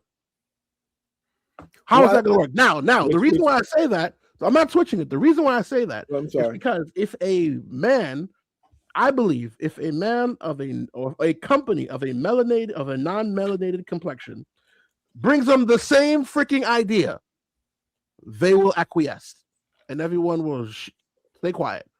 But if it's up to them to do it on their own, there's a high chance that shit's going to fail. I could be wrong, but from the landscape, which goes back to my original question. Tell me I'm wrong. Every example we've given as to where this has been attempted in the past and has been unsuccessful has been examples of us. But there are plenty of examples where people who are not us have done it and have done it successfully. So the question is the problem us? Is it us? So I don't think it's necessarily simple as just pointing the fingers at us. Again, it's like Dennis Cowan said, the problem's not them, it's us. Yes, 100% it's us. You can say that it's us or whatever, but we still have Milestone as an example of what can be done when you have superstars. We had the bend I love you to death, Rich. You know I have you in high esteem and high reverence. We dragged Milestone across the finish line. Yeah. Well, I mean, again, that's one example. I'm listen. Here's the thing, and I'm a Milestone baby. Now, see, back in the day, people used to say the same stuff about Eddie Murphy, and a few other, Oprah Winfrey. If they can just get together, we can open our own stuff. But it never happened. Mm-hmm. It's a reason why it never happened. And ultimately, the reason why it never happens, or it doesn't happen as much as we would quote unquote like, is because it's not as simple as throwing people together in the pot. Like I said, there has to be some kind of chemistry. There has to be some kind of course. Thing there. I mean, I'll just use Black Comic Laws as an example. I am a man of faith.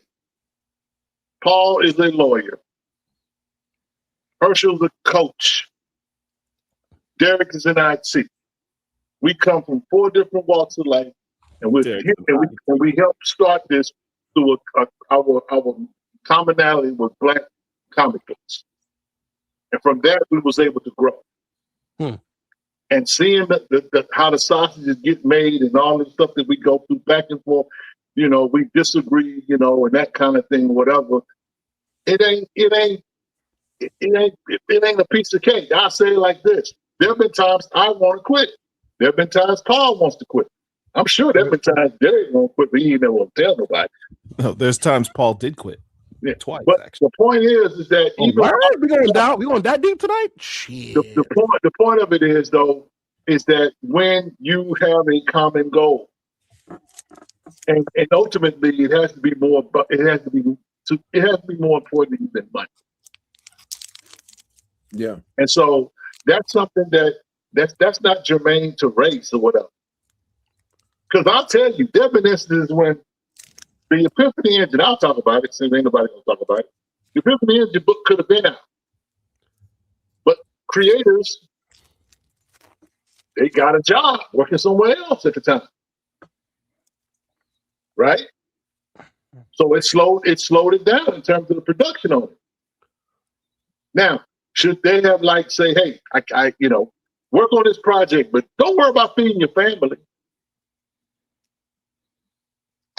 It's a legitimate thing, right? DJ Big Phil, let me ask you a question. Yes, sir. You love hip hop. Yes, sir. You love it so much so that you should do every from here on out. Now you say you love hip hop, right? Yes, sir. I think you should do every show for free from now on out. I know you lying. There it is. There it is. It's all because let me tell you something. We have to factor that in as well. Right. Because like it or not, that's a big component. If people got trust issues. We have been Black Common Lords. Right? Yes, sir. Let's go. Let's go, Rich. All I'm saying is that if you want unity and these kind of things, whatever, Steve Coakley, former revolutionary, said it like this: Black people are only united in two instances: when there's victory and when they've been beaten. Mm. There's no in between, no gray area, whatever. No, you either got to be on top or you got to be on the bottom of what you got. And we just got our teeth kicked in with what the Supreme Court just did. So all of this stuff is relative in the sense that if our motives and our unity and our minds are aligned, we can do a lot. But if I got an agenda, if I got something, a hidden agenda, or if I got something that I want to do and I'm not thinking about what Paul wants to do, I'm probably holding the team back. Yeah. It's hard to get people together and agree on. I'm married to one woman. It's hard for me to agree on what we're going to eat tonight. That's because you don't sit there and agree with your wife. You're like you're supposed to. Hey, don't do that, Paul. Don't do that. Don't do that. Thank you. But Rich a real man. What did you people here? Y'all say you know how the sausage is made, but why don't Black folks fans know how pre-orders work? Why did I have to walk in back in October and wake people up? Why didn't the Dakota incident have? Well, before we go into that, real quick, I want to say really quick. First off, that's a lot of bashing the community. Hold on for 1 second. I want that. I want to be really quick. First of all, how the sausage was made was definitely an Ayo moment, but it was so serious I couldn't do it. I let it slide. Hey man, when Riz said, before we get into that, I have something.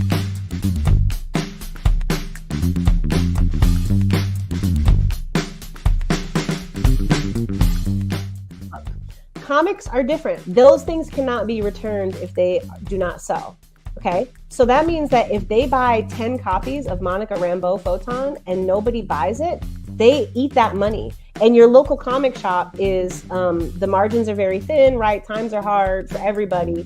And so what that means is that it gives comic shop owners incentive to be very risk averse, right? And so you could order a bunch of Batman and you know that every month people are going to come in and buy Batman. It's often characters of color, new characters, lesser known characters where they're like, I don't know, this could be good, but if I put this on my shelves and people don't buy it, I lose money. And I'm sympathetic to that. That's a real assessment that they have to make. So the way that we avoid that is you go in and you pre-order. So Paul goes in 3 months before the comic set comes out and says, hello, I would like to pre-order Monica Rambeau Photon #1. I'm not going to wait till it comes out. I'm telling you now that I want it. And at that point, they're like, okay, let me go ahead and order this. And in the comics world, that is the sale that counts. By the time you come into a store and purchase a comic book, that sale does not count. I know it is ridiculous. It is very silly. That is the way it is. The sale that counts is when the store orders it from the distributor.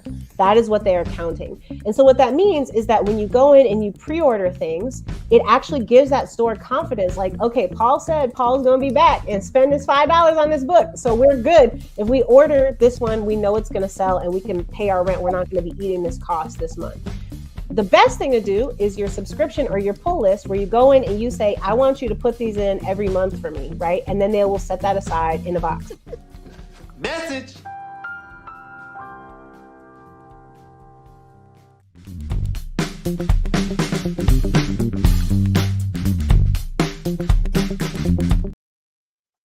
Hey, so wait a Shout out minute. to we got up in the house. What's up, Jeff?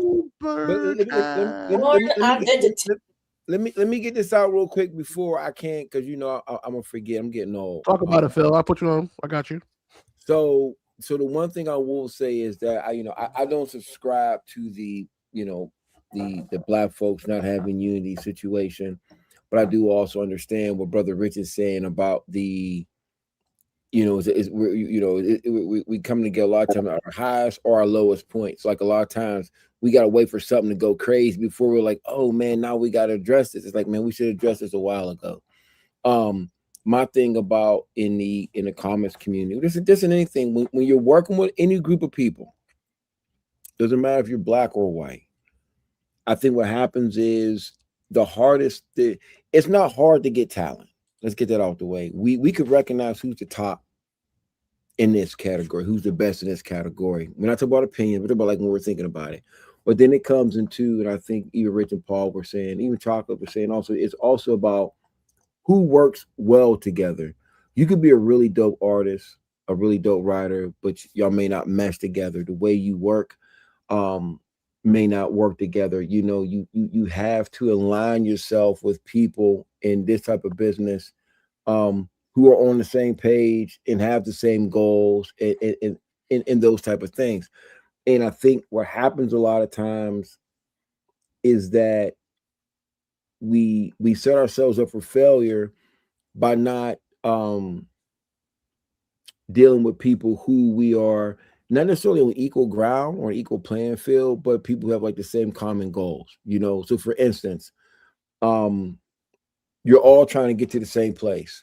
Now, the way we get there may not be in the same way, but we all have the same goal and being able to compromise and work these things out and what is best for this project and what's not necessarily best for my particular ego. But the one thing about me, I may come off as having a big, strong ego, or it's not that, just that I am immensely sure of myself, but I also know how to work within the team. I have no problem with working within the team. And I feel like nobody is stronger than the team. There's been, part of the success of me doing collections in black, I'll say again, was because there was a particular situation where I was with a team and we had a goal in mind, and I said, yo, we should do this way, and people disagreed with me, and I still went along with the team because it was a team. It was the team project, we'll say, per se. I ended up being right in the end, which was fine. But then after I still did the way the team, I went and did my own, but I still did deal with that team as well. So I just think people got to be like-minded, and they just got the same common goals. I think like there's so much talent right now. But I also feel like, I know we were talking about, there were some books, some things that were supposed to come out, and we also got to be accountable too. There's people who do Kickstarters and don't deliver books. Like that's not a black or white issue. That's just a bad business issue, and those things have to be dealt with accordingly, and we have to talk about it accordingly. And that's not throwing shade, that's not being whatever, but we have to be honest. If I order some food from DoorDash and they don't bring me my stuff, we got a problem. I don't care if it's DoorDash or Negro Dash. I need my food here fast, cuz. You go buy a Negro Dash? I would love to know. That's going to be new. But I just feel like too, but I also feel like even with that also, there are also some very good instances of people really working hard. Like there's groups of us who are really out there getting it and making it happen too. So it's not all bad. I don't want people to think we're talking about it's all negative or whatever. It's just that Paul was just pointing that particular piece out. There are a lot of us who are really, really out here getting it. So that's all. Phil, you're 100% right. Paul, I know you want to jump in. So I want to grab the floor. wanted to point out this comment, Marcus. I think you're gonna. There's a reservation among creators in our community in regards to working together. Sometimes it's over finances, sometimes ego, sometimes just plain old unprofessionalism, which goes back to a us problem, right? Sometimes we're our own worst enemies, man. Like, and we've seen it just in the last few months. Black folk are always trying to go after each other. We're always trying to, like, crabs in a barrel, man. I mean, it's amazing. Even just with us doing this, right? Us doing this BCL show, you know, this is something that we all do not because we're paid for it, we're getting money for it. We're doing it purely out of love. We're doing it out of love of the culture, love of these comics, trying to uplift creators, trying to unify this community, and we still get flack. That's what we get haters. Y'all should have done it this way. Y'all should have done it that way. Like, instead of saying y'all should have done it this way, y'all should have done it that way, why don't you come join us and help us? The people you see on the screen, that's it. Don't complain about, oh, y'all moderated my space. 100,000 people. Yo, what voice is that? Is that what's his name? What's the little dude from Looney Tunes, the little black Martian?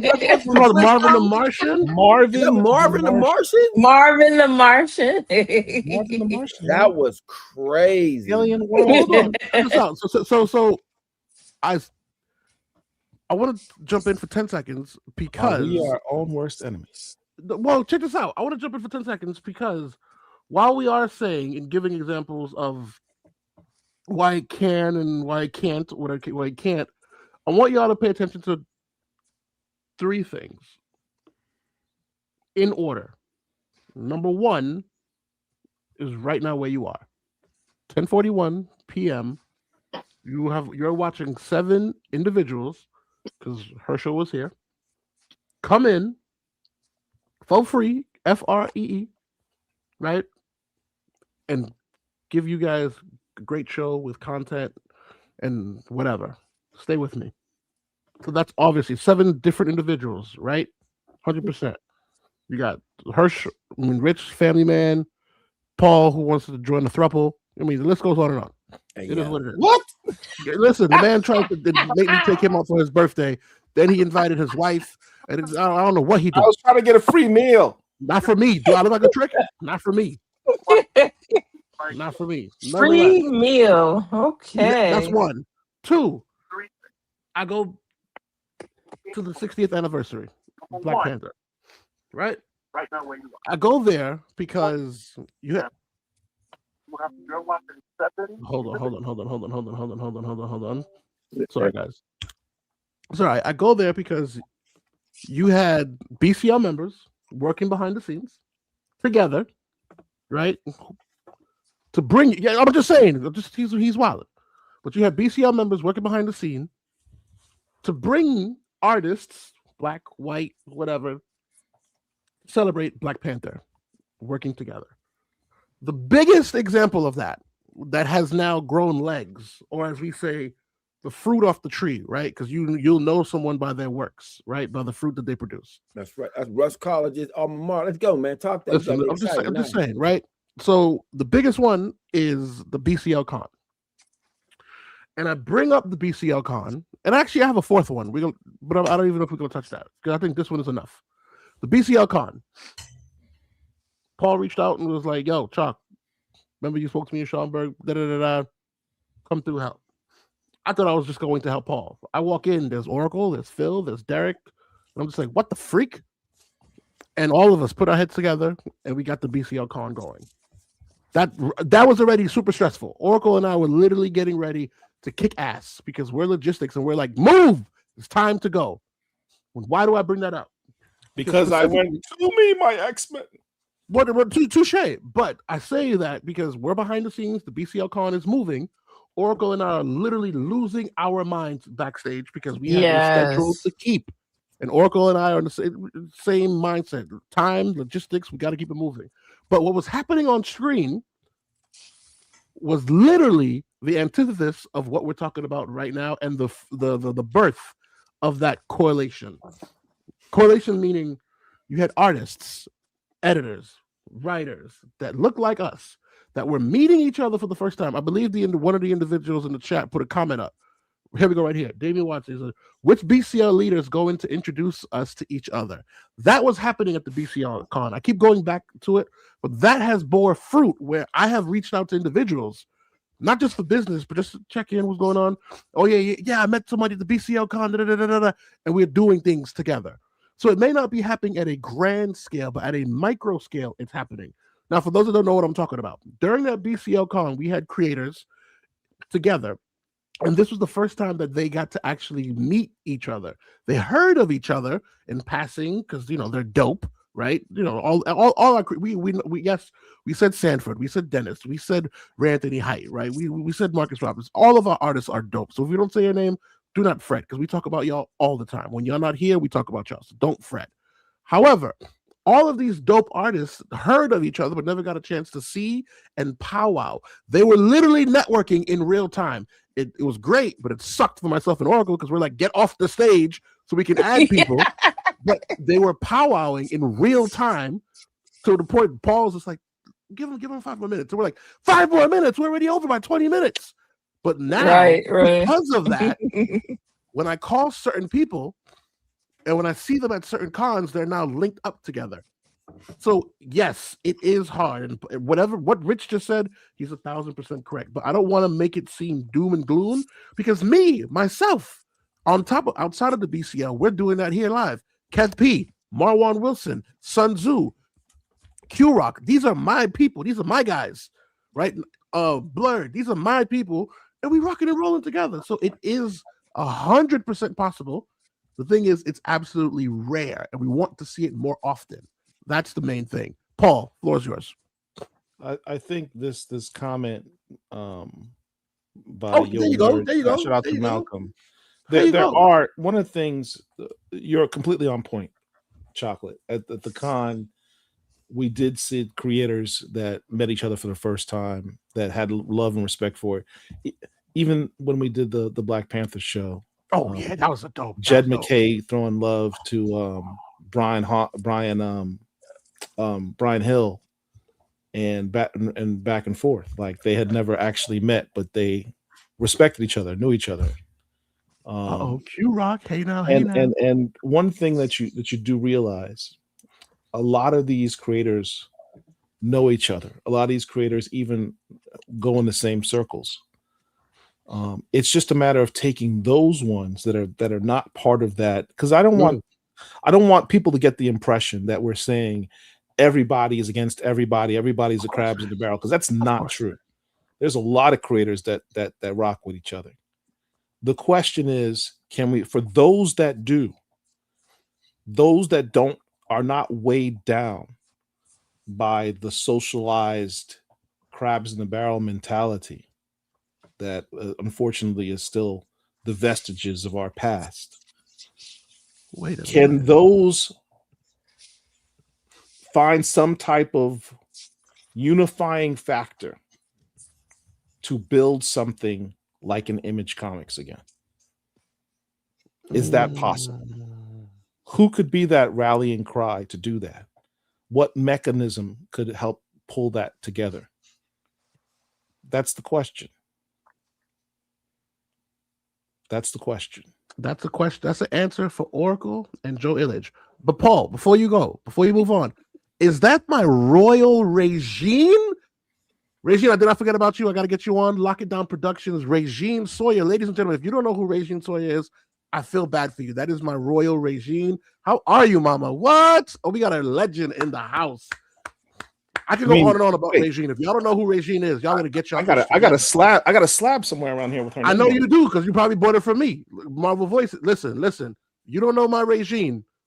Listen, whenever any con, Chocolate, get me to here, and I'm her bodyguard. She already knows that. Wherever she at, I got her back. She knows. That's my lady. Eclectic says maybe Joe can be the focal point. I suggested that. If you're watching, I mean, I think if anyone has the ability to do it, Joe ain't no joke.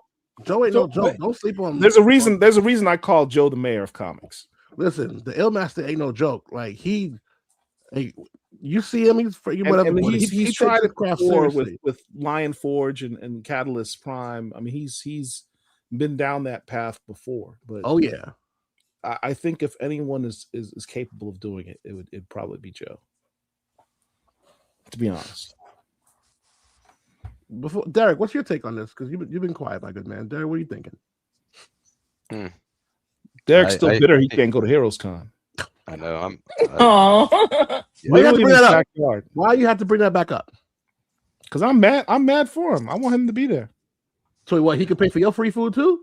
Damn. Oh yeah. Actually, I'm not feeling that bad because no telling what Paul proposition me on. Dang. I'd ask for one of them 9.9s you keep coming up with. What was that, Rich? Listen, you're muted. I can't hear you. I said I can't go either. What the heck? Because Spirit Airlines is out of business. Spirit closed, bro. I can't stand y'all, man. This airline closed.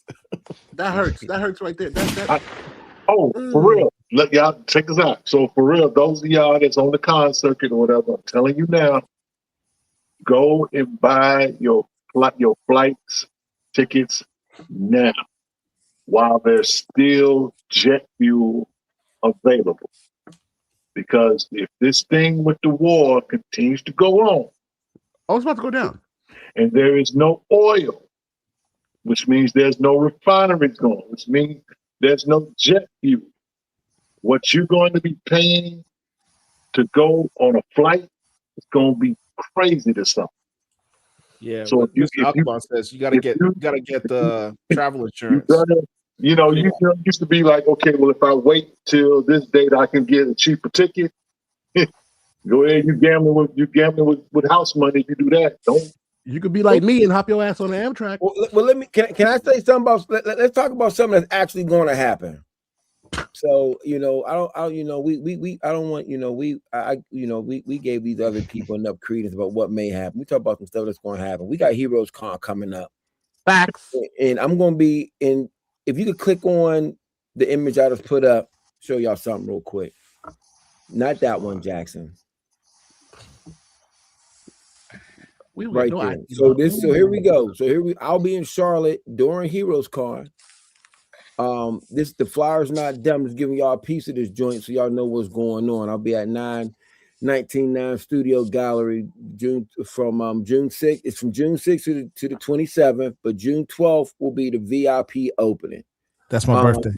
And we're going to have special guest things that So listen, y'all, all y'all talk about supporting Bleedy Black. You see that collections in black, same weekend as Heroes Con.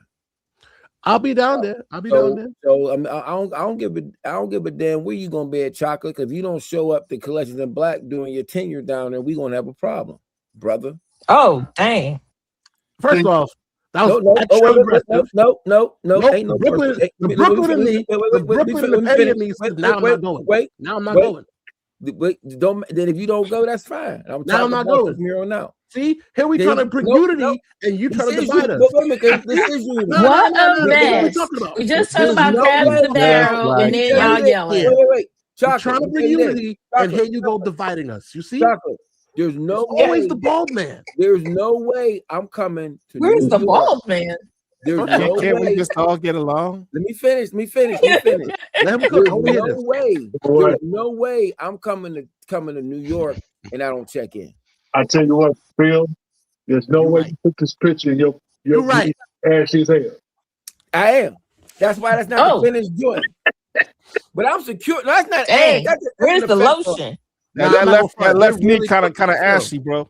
They're really cooking you. The fact that out of all this beautiful art, they zoomed in on your kneecap. You know what? This is why we can't do nothing.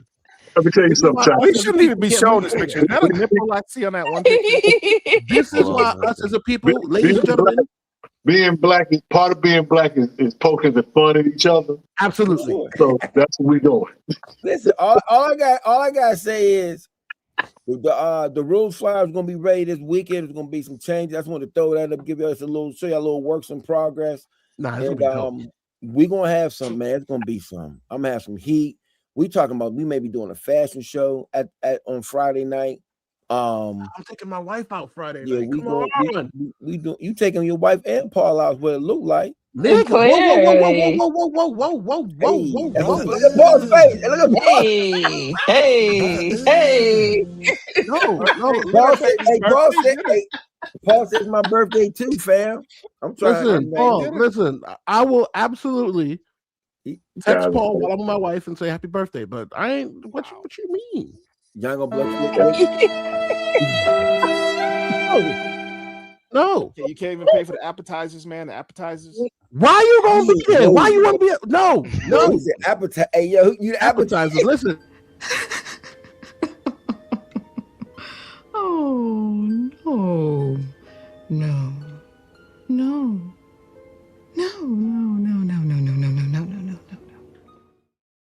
Yo, no. Being an appetizer is wild work. Dog. That's what I was. Yo, Paul is on a different level tonight. I'm not paying for no half. JP, I'm not paying for no half price applications for no apps. I ain't doing no buy one get one free. No 2 for $20. I ain't got no Sizzler coupons. Nathan, baby, I'm broke, baby. I ain't got it. Yeah, Listen, I'm broke. Derek got you. Derek got you on that corporate card. As much money as Sun Tzu is put in your pockets, you are not broke. First off, see, this is the problem. See, once again, ladies and gentlemen, everything I said about I gotta take shots at Sun Tzu. I'm still bitter. Ladies and gentlemen, everything I said about positivity goes out the window. This is why black people can't get it on because they pocket watching. How you know how much money I got? I ain't got no money. I got nothing. When you got Phil out here, I mean, with delicious pieces of art, rocking and rolling. Whoa. That's a delicious pieces of art. Yeah, man. The man wants to be an appetizer, but I get a whoa. Oh, he got a double whoa for that because that was crazy. So they want to be an appetizer. The man wants to be an appetizer. He don't even want to be an entree. He wants to be an appetizer. You see how low he thinks of himself? Good Lord. You know how low he thinks of himself?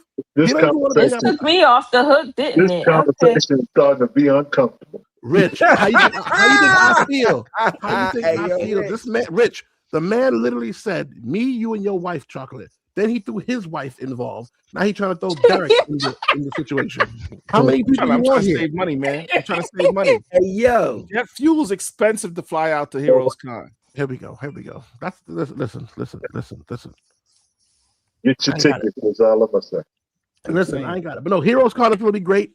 You know Phil gonna put on a dope show. You know I'm gonna be down there. You know Oracle gonna be down there. It's good. Listen, the full chocolate show is gonna be confirmed. I'm working with Oracle, you're gonna be down there. Let's not play games. And this is gonna be my first time in Heroes Con. This is my first time in Heroes Con. Yeah, mainly because of Dennis and Sanford. Sanford literally was like, Chocolate, if you don't come, don't say nothing to me. Pause. Let me fix that. First of all, it's not our beef. It's my beef with you. You have no beef with me. I have beef with you because you keep taking books out my pocket. I mean, you got that big lawyer money. You better man up, yo. Yeah, man, we'll talk. You know, Paul, you can't have every book you want. You know what I'm saying? Nah. Paul said get one. Whenever he pops up into the whatnot, I lose. Or is it just that I'm a really good salesman and I know what I'm doing? All right. I'm just saying all the time, Paul. You don't put enough. I mean, why you keep losing each and every time? That's wild. Phil, thank you. But you're supposed to be big time lawyer, man. How you losing? I'm not in it. Hey, listen, how you big time lawyer, man? And you losing? Big boy slabs, milestone goodies, rarities, sketches, Chris Cross and Stephen Harris, Joe Illidge, Nicholas Draper Ivy. How you losing, baby? I'm responsible. Hey, I'm you say you're responsible. You forgot I was with you at MegaCon when we saw a certain piece of art and you lost your mind. Yeah. But I'm responsible. It's okay. You know what? We need to have. Oh, see, you're not gonna be there because we gotta have a BCL show in Heroes Con because you know I'm bringing on my. I need you to follow up on that piece I wanted to get at your crib. Oh wait! Oh, ladies, I'm not gonna. So Paul, remember the conversation we had? Oh, it's 100% happening. To the point when I reached out to certain artists, they were literally saying, I was waiting for this to happen. And I was like, a word? Bet. That's all you needed to do. Put the battery in my back. Oh, it's definitely happening. Okay. This year. Okay. So Hey, you better Derek. listen. You better listen to Rich Yeah. and start buying your flights I'm about now. to send you something. Can you convert it for me? It won't let. It won't. It's saying it's too 'Cause big. to it's fit in it. about to go down. Yeah, let me Wait. join. JP out here throwing shots. Talking about giving Sun Tzu half price apps, but not Paul. First off, on the whatnot, I have no friends. However,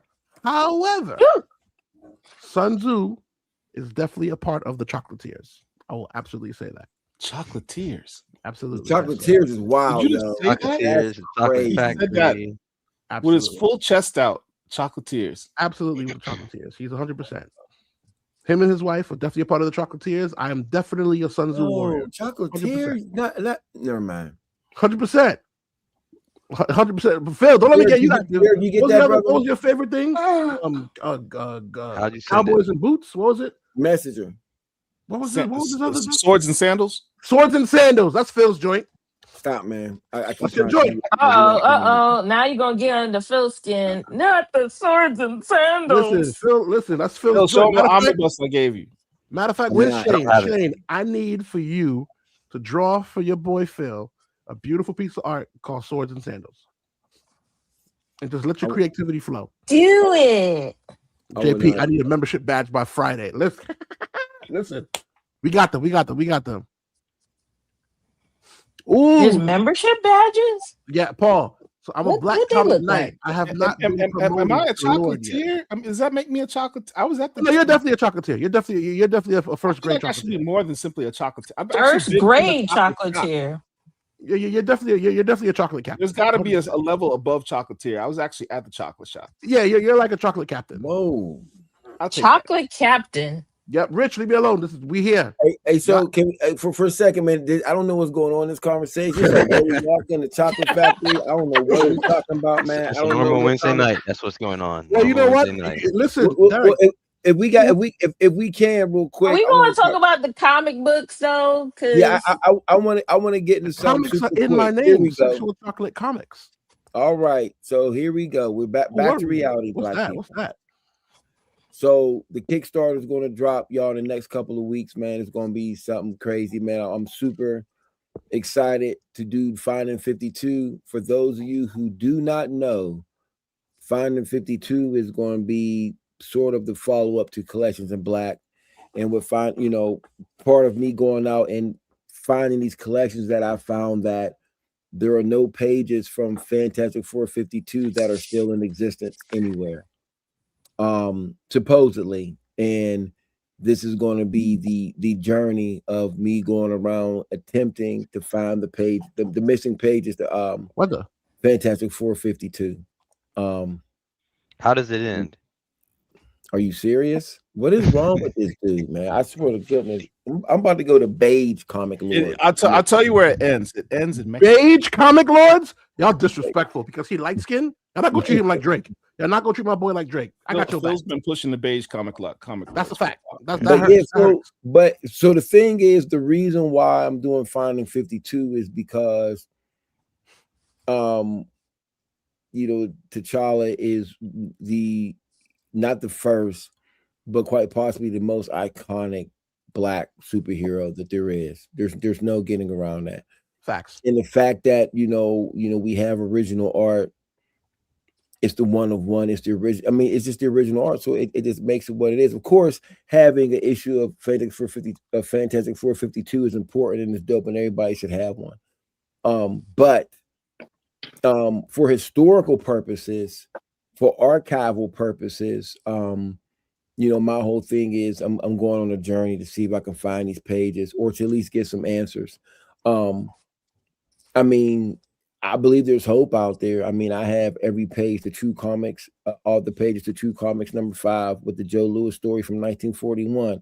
So I'm hoping that I can find the missing pages to Fantastic 452. And this is probably going to be my magnum opus. Like, I'm really excited about doing this particular piece.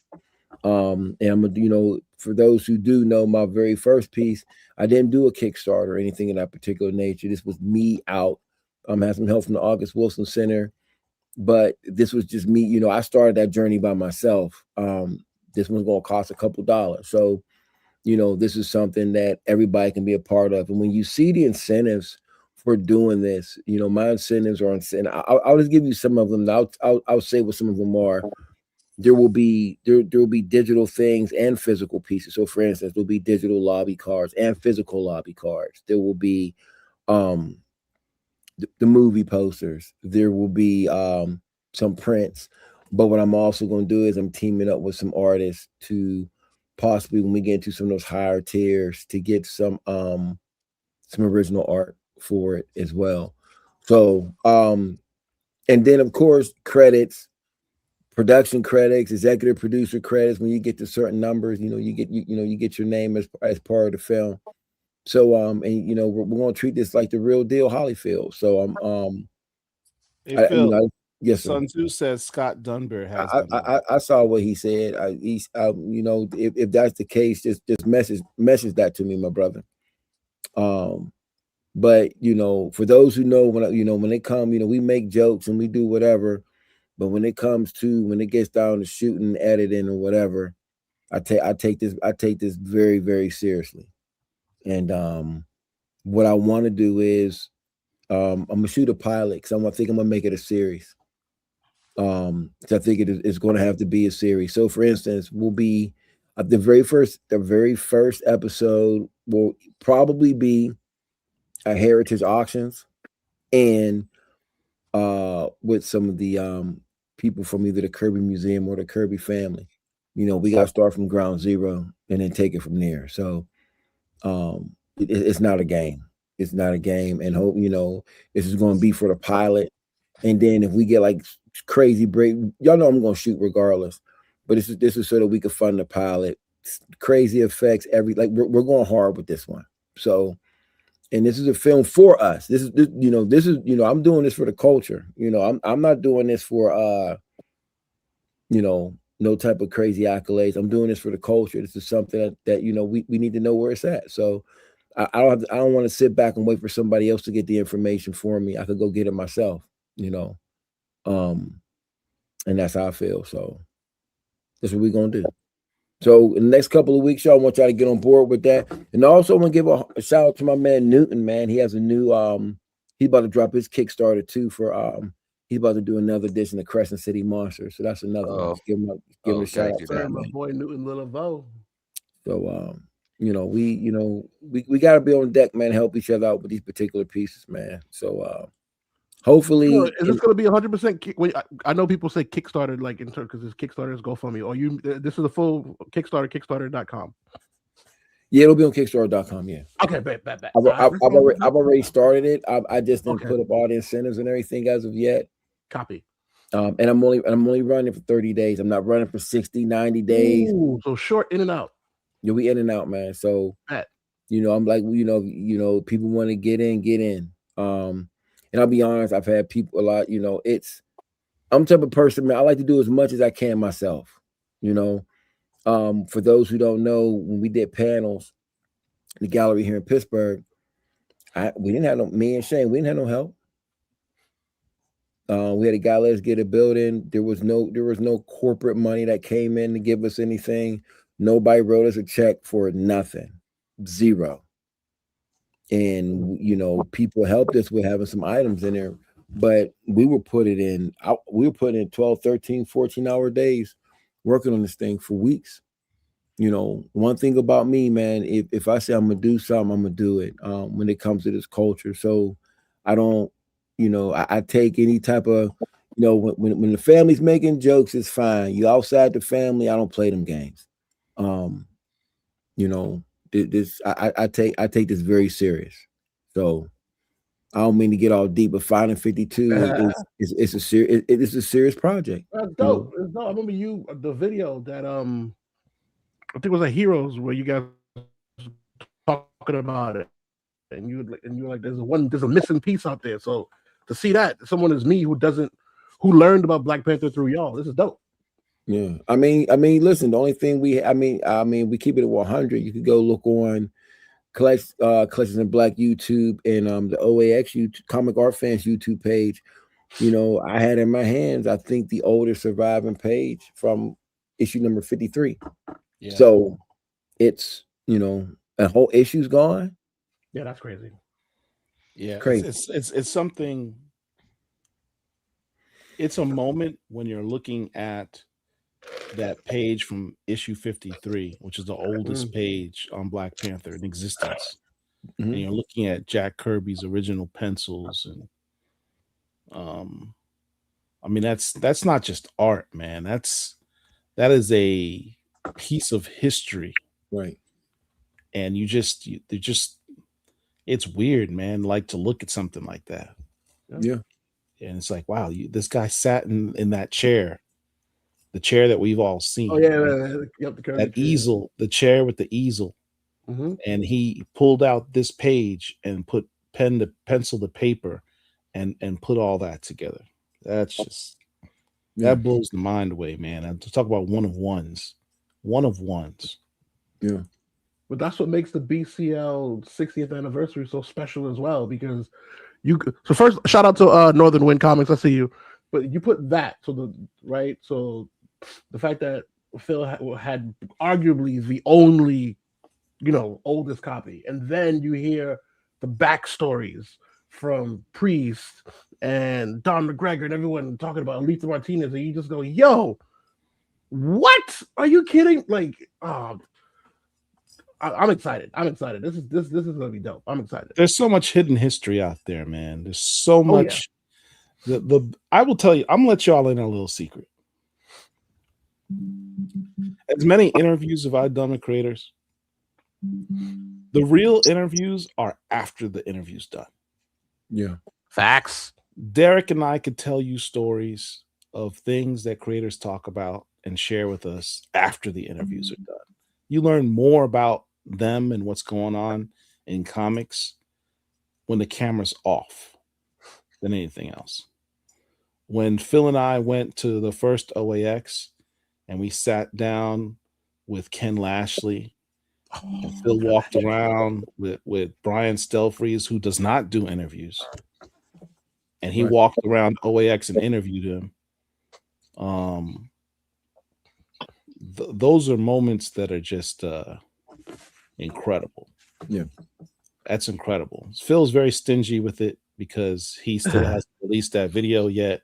He's saving it for some special project, I'm sure. Yesterday's price is not today's price. But that's Stelfreeze video is the one I'm really looking forward to seeing.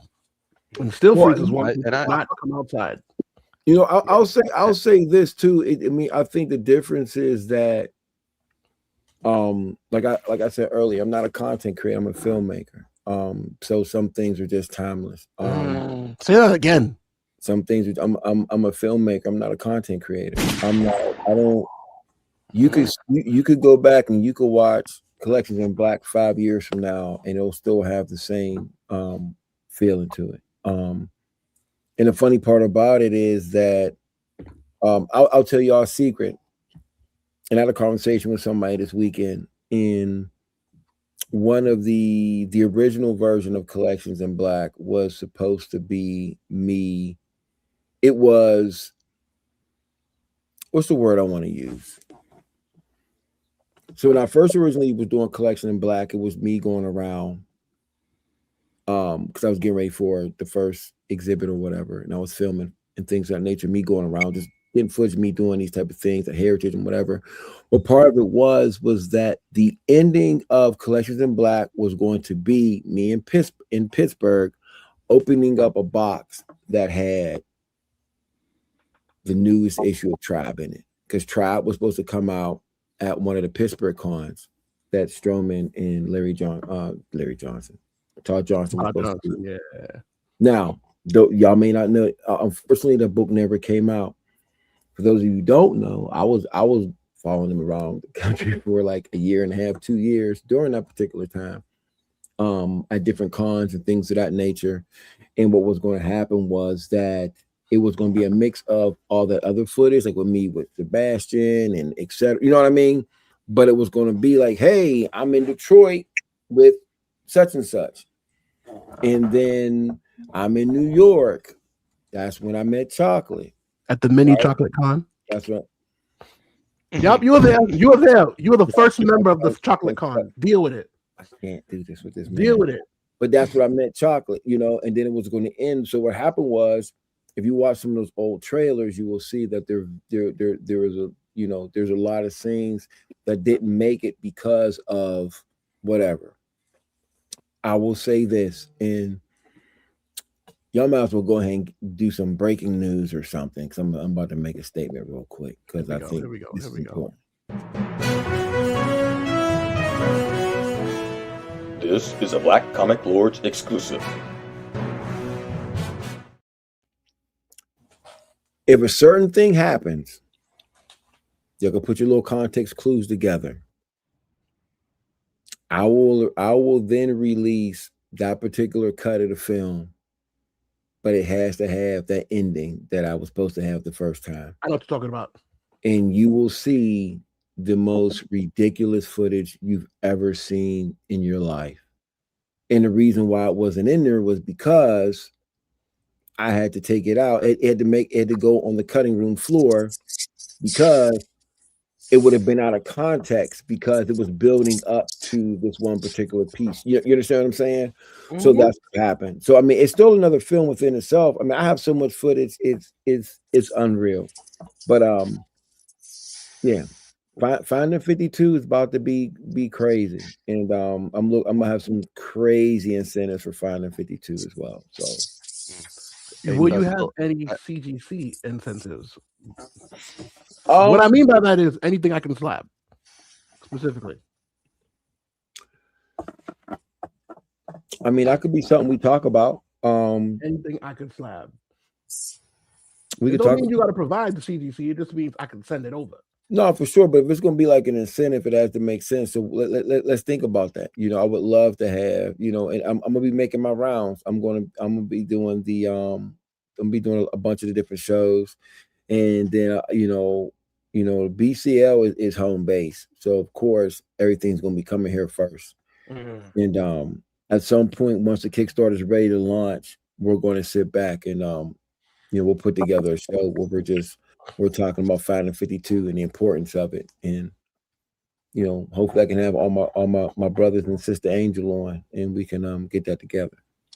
Yeah, and Phil, I just wanted to follow up on one thing you said, you know, about the Beige Comics Lords. It's still BCL though. Woo, he ain't wrong though. I mean, that's the whole reason why I said beige. You know what I mean? It's still on brand. Wow. You know. Welcome back, Paul. All right, so change the subject. I had a litany of weird topics that popped up this week.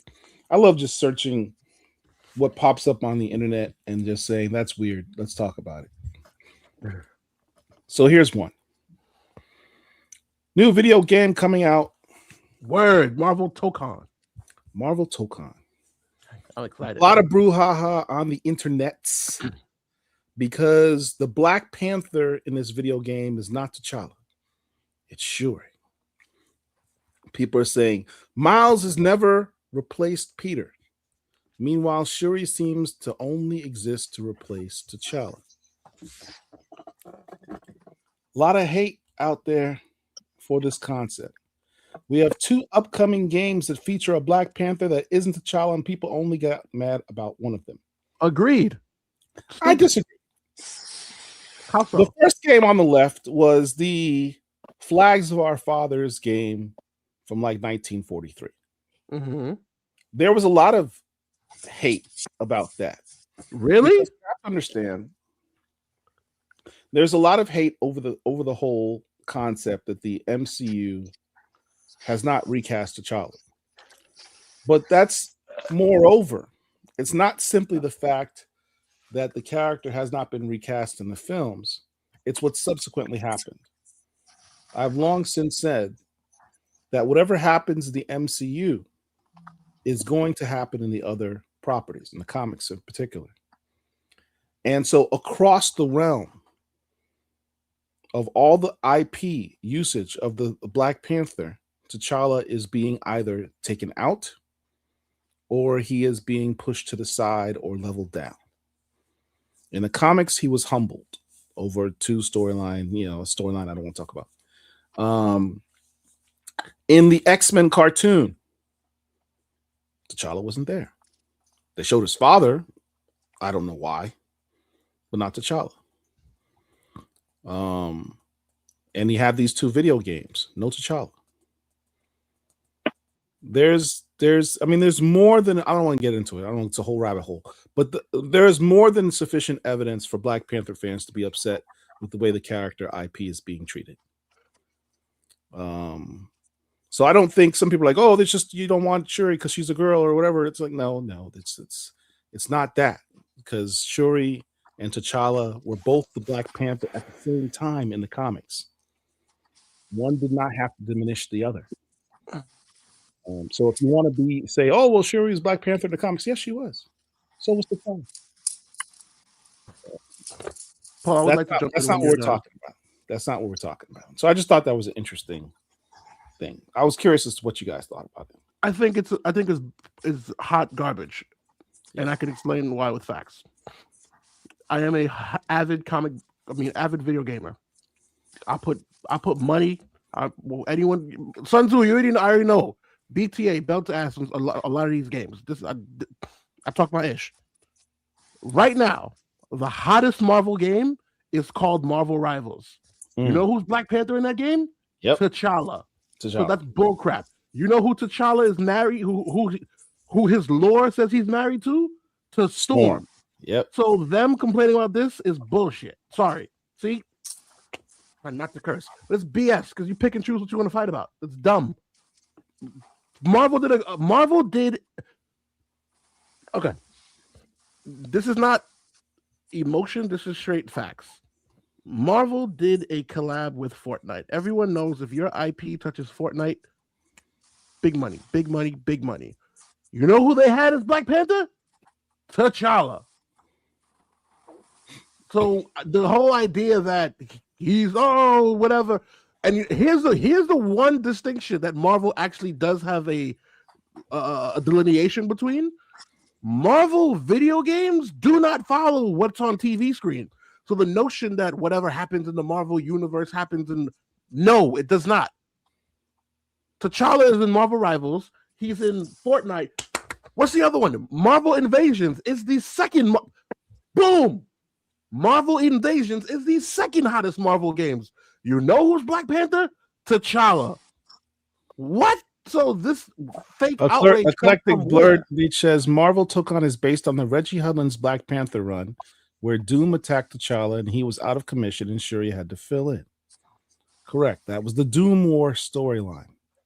So I'm like, where T'Challa was injured and could no longer function as the Black Panther, and his sister took over. And here's the secondary thing. It's a video game, and I'm not saying it's a video game like it's nothing, because I play video games and I take my video games seriously. Do you for 1 second think that they're not going to have T'Challa as a DLC character? For those that don't know what I'm talking about, meaning a downloadable character that you can pay for, it's absolutely coming. And then to even use Miles Morales to denigrate him, the best Spider-Man game that came out was Miles Morales Spider-Man. And then it was so good, they put both of them in the game. What are we talking about here? The people who are outraged don't know what they're talking about. Point blank, period. Tell them, come talk to me. Next subject. Next subject. Wait, what are we doing? Oh, Lord Jesus. Superhero Static Shock. Static is on Tubi. 3 seasons on Tubi. This is significant in the sense that a whole generation can get exposed to this character. Because understand, before this, when HBO got was it HBO and Cinemax merged or something like that? Warner Brothers had all the rights to these properties, so you had to have an account with HBO or HBO Max, whatever it's called, in order to watch this cartoon a few years ago. and then they deleted the content. Not only did they delete the static cartoon, you know what they also deleted? Young Justice? Milestone Generations. Oh, word. Thank God I downloaded. I mean, thank God I saved a copy legally. You and I need to talk because I don't have a copy and I need a copy. I don't know what you mean, young sir. I don't have what? videos. You know, asking for a copy is asking for the wrong thing. Aren't you a lawyer? Oracle, so this is the man that wants free lunch, free birthday dinners. Thank you. Trying to get me set up. He said he had he had a legal copy, so I said I would like to watch it. I don't know, but matter of fact, but doing that is not. What I thought I heard him say was don't bother me with details. Anyway, what I thought I heard so is now Tubi is free. Yes, it is free. So now a whole generation of youngins can be exposed to static. Or is it they like to call them Static Shock, but I refuse to call them Static Shock. Call them Static. Mama named him Static, I'm gonna call him Static. If Duffy named him Static, I'm gonna call him Static. Facts. Yeah. So that was the next piece of news. So spread the word, let your kids know, watch the episodes again. I was probably I was in college when Static was on. Really? I probably wasn't watching the cartoon all that much, to be honest with you. But I have, since then, watched several of the episodes, if not most of the episodes. And some of them are really, really deep. My favorites being the Anansi one, where Static goes to Africa. That's probably my favorite episode. No, I saw this in real time. This was 100% my childhood. To the point, Paul, literally Monday, I had a moment where I was like, what? I got emotional. And I was like, what is going on? I'm literally in the room with my little one. I'm in the bed with him. My son is 2 years old. And I'm watching Static. And I'm just sitting there. I'm just like, I'm watching Static. And my 2-year-old literally is sitting there. He's just watching. And I'm like, holy shoot, my 2-year-old's watching Static. And I don't know why I got emotional. I'm just like, what that? It just caught me off guard. And I'm just like, yo, my 2-year-old's watching Static for the first time. Where for me, this was my childhood. And he is enjoying it to now. I walk in the room and he's literally sitting there waiting for me. And he's like, we're watching Static. And I'm just like, yo, what the hell? We're watching Static together. This is insane. This goes back to the point I've been making a lot of lately, which was if you have the opportunity, make sure you buy the physical media of the stuff that you love. I just recently got the Static Shock cartoon on DVD or Blu-ray, one of those two. You know, it's hard to get. It is. What? Yeah. No, it's absolutely insane to get. Yeah, it's not easy to get, but I managed to finally get a copy. So I have that for posterity in my house for all time. So yeah, own. Look, I checked to see if the Milestone Generations documentary was on DVD. Never released. Nope. Never released. That's the problem with streaming services. The stuff that we love, no guarantee you'll ever be able to see it again if they choose to pull it. Same with Black Comic Lords, but that's a story for another day. Next subject. This fire cover. Who is that? Yeah, these blind bag covers have been kind of mean. I'm not even gonna lie. Hold on, Tempest, who is that? I don't know who this person is. Oh, it's Tempest. She's an X-Men. She used to go by the name Oya. She can control. She can control both heat and ice. Ooh, so she's Toguro from My Hero Academia. Got it. Which country is she from? Is it Nigeria? South Africa? I don't remember which country in Africa she's from. Baltimore. Baltimore's not in Africa, but we'll work on your. Is that college you said you went to? Obviously, I was being funny, sir. I don't know, man.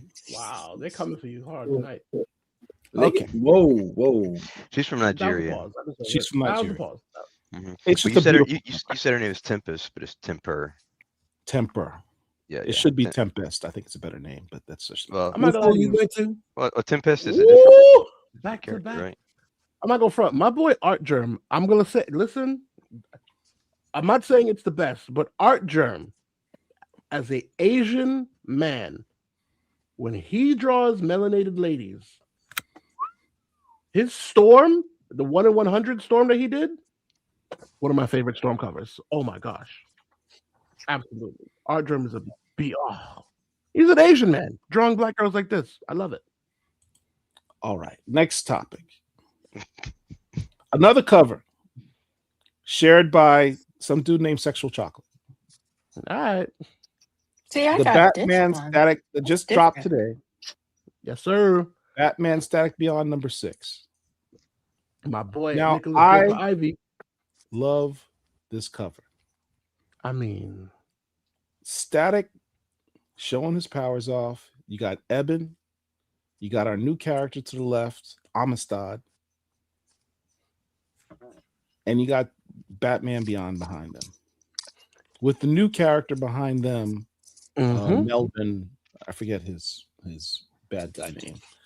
Nobody realized that Static is literally in a Chidori pose right now for my Naruto fans. Big, deep anime cut. Here's the thing. The name of this episode is Why Is Nobody Talking About This? That's the one for the audience. This here's the thing, Count.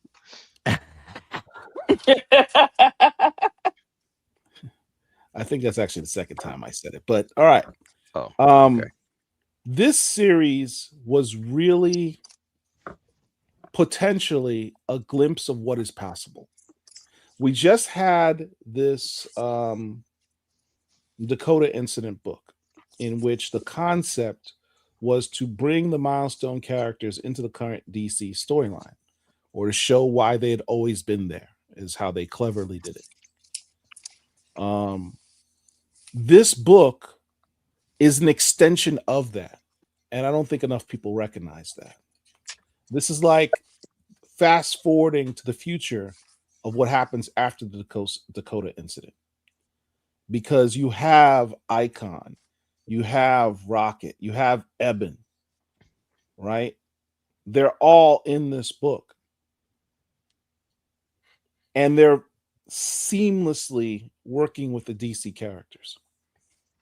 Seamlessly. But it's not continuity, though.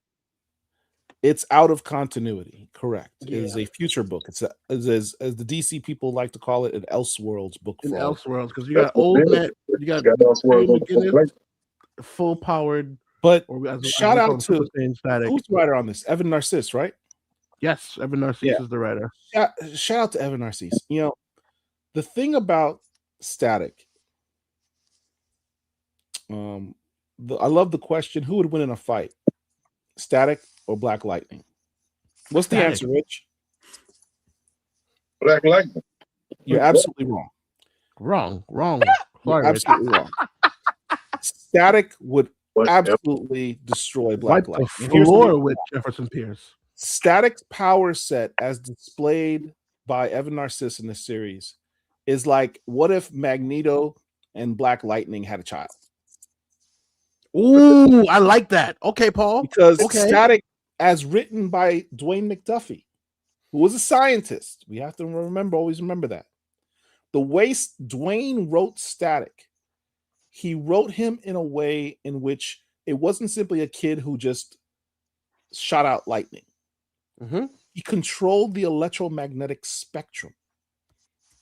And so, yes, he could do lightning, but he could also do interesting things with his powers along the electromagnetic spectrum. In this, Evan took that concept, expounded upon it, so that Static's power worked on a planetary scale, the same way Magneto's does. You see some X-Men comics where Magneto literally said, you know what? I'm upset with the world. I'm going to shut off. I'm going to do an EMP wave and shut off all power throughout the entire world. Magneto would do that for fun. Static has that type of power as well. This is grown man Static. His power set has just gotten that much more big. Full powered. Hell yeah. Well, you think I'm gonna let you just get away with that? Go ahead. Talk your talk, sir. Tell me how Black Lightning. Now, mind you, now So I don't want to use that Black use Lightning version, the Black Lightning version that actually turned into lightning. I'm gonna use your own words. Okay, go ahead. You said grown man strength. Grown man strength.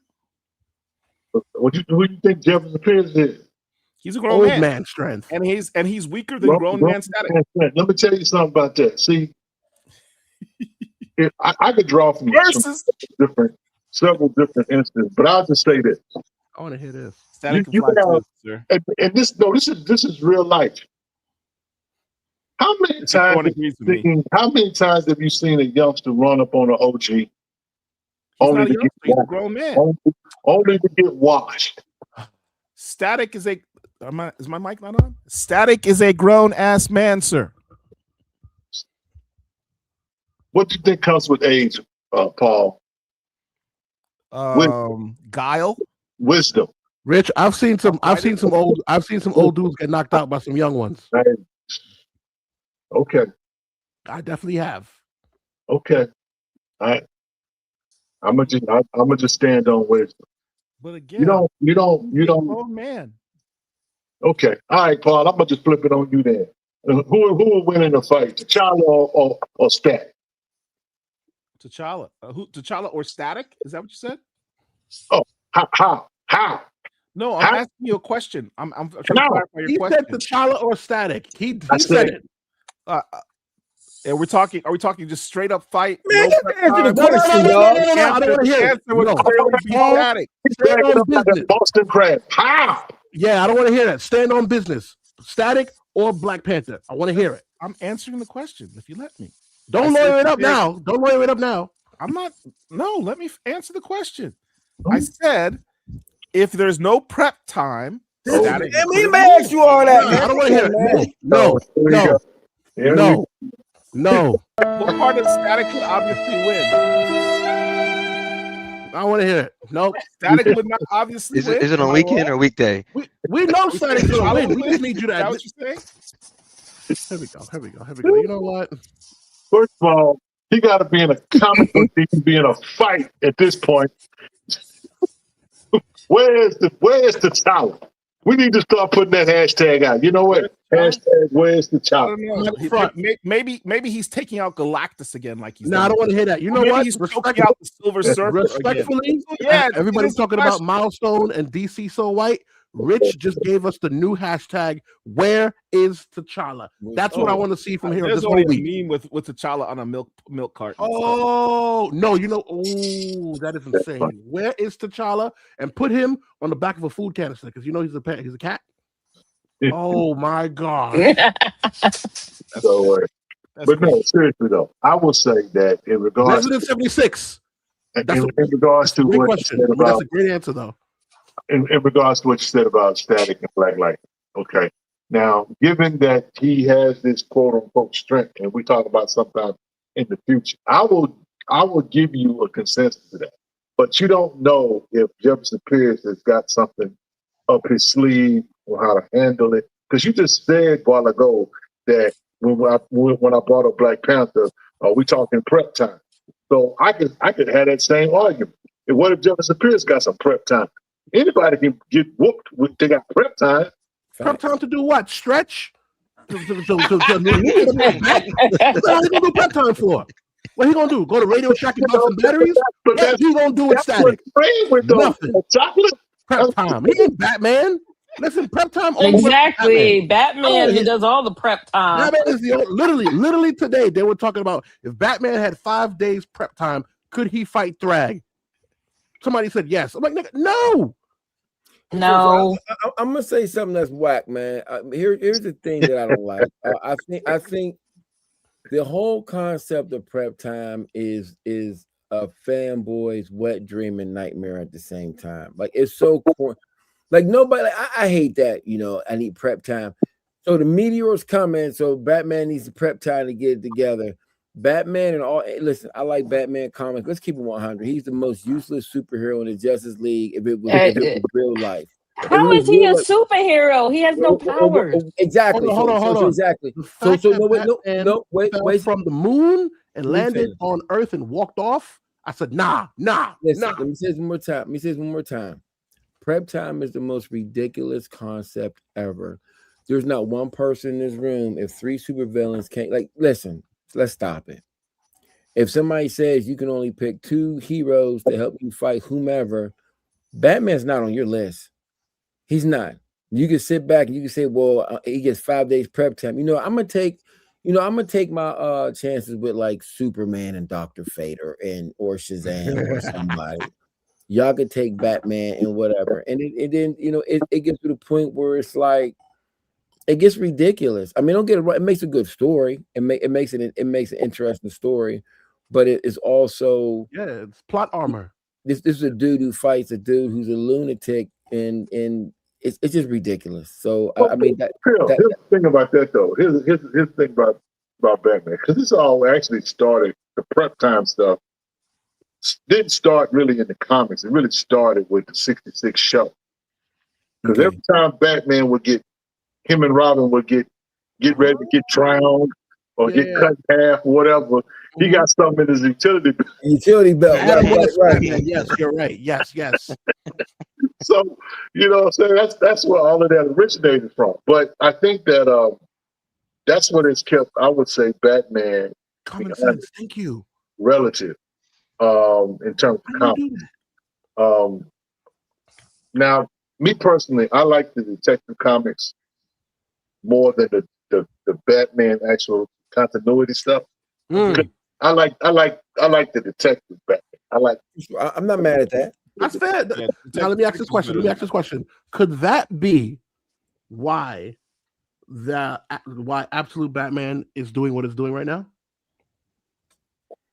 No, I think the thing is that people love the character, so it's just a variation of the character. So people are it's something new. No, people love the character, Phil. You're not wrong, but DC has milked Batman to the point where Batman has a series for every occasion. Literally, Batman Christmas, Batman Detective, Batman Dark Knight, Batman Happy Light, Batman Black. You name it, they got it. None of them. I think a third of DC comics are somehow related Batman, 100%. But Absolute Batman. And it's different. He ain't rich. He ain't rich. He don't really got plot. I mean, prep time. I mean, what does DC and the DC Comics stand for? Detective Comics. To be honest with you, Detective Comics. You might not like this chocolate, but I think that it's not nothing really bad. Yeah. But the Absolute Batman, in my humble opinion, is a derivative of Dark Detective. Remember Paul doing the I'm not mad at that. Remember Paul doing the future state stuff? What did they do with Batman? They took all his money. They took all his money, so he had to literally create everything from scratch. And so this Absolute Batman that we got, he's kind of like that. You're not wrong. He still technically had kind of like a condo. So he went from a billionaire to like 100,000 there. Well, 100,000. He's working class. You go from a billionaire to you're not jumping off the moon. You falling off here a large building if you can find one. So I'm not gonna lie to you. Hold on. We gotta address that elephant in the room because we keep talking about it. The man literally jumped from the space station in space. What? Jumped off the moon and landed on Earth and walked it off like it was nothing. What the hell is that? I stopped. I listen. That was issue. I think 130. Was 130? All I know is I didn't buy Batman after that issue. I think I took like a 10 or 12 issue break. When I saw that, I had to go back and I said, "Did I just read this? No way. There's no way." I said, "There's no way I just read that." Because funny thing was, and this is Failsafe. I thought was a dope cat. Failsafe is my favorite run. Besides Absolute Batman, Failsafe was my favorite run. 150 to 167 was a dope. He clearly had an anti-gravity field in his belt. Good night, man. I'm done. He's done. But all right, next topic. I got the next one. Real quick, Paul, because we talk about Batman. Let's talk about the black people in the Bat family. Luke Thomas. Luke Fox, Jace Fox, and then Lucius Fox. Where is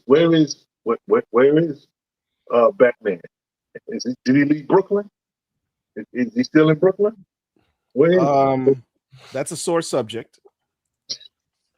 Oh, because we had this book here. The where is it? What, the Hood? No. That's the power book. No, DC Power or Signal? Batman, the Signal. The power company book. Wait, who was Signal? What was his name? That wasn't Jace Fox. Who was Signal? Duke Thomas. Duke Thomas the Signal. There we go. Yeah, he was a mutant or a metahuman. Yep, he's metahuman. Yeah. There we go. God damn it! Why is it I can't find it? I just spent the weekend organizing comics, and I still can't find comics. It's incredible. Either way, the Power Company. Look, that DC Power Company book. What was it? The Power Company Rises or something. Had this story that was. I'm sorry. Re-energized. The cover was fire. Had the storyline. I think it was written by Brian Edward Hill. No, it wasn't the Brian Edward Hill one. That had the Batman in, but there was one.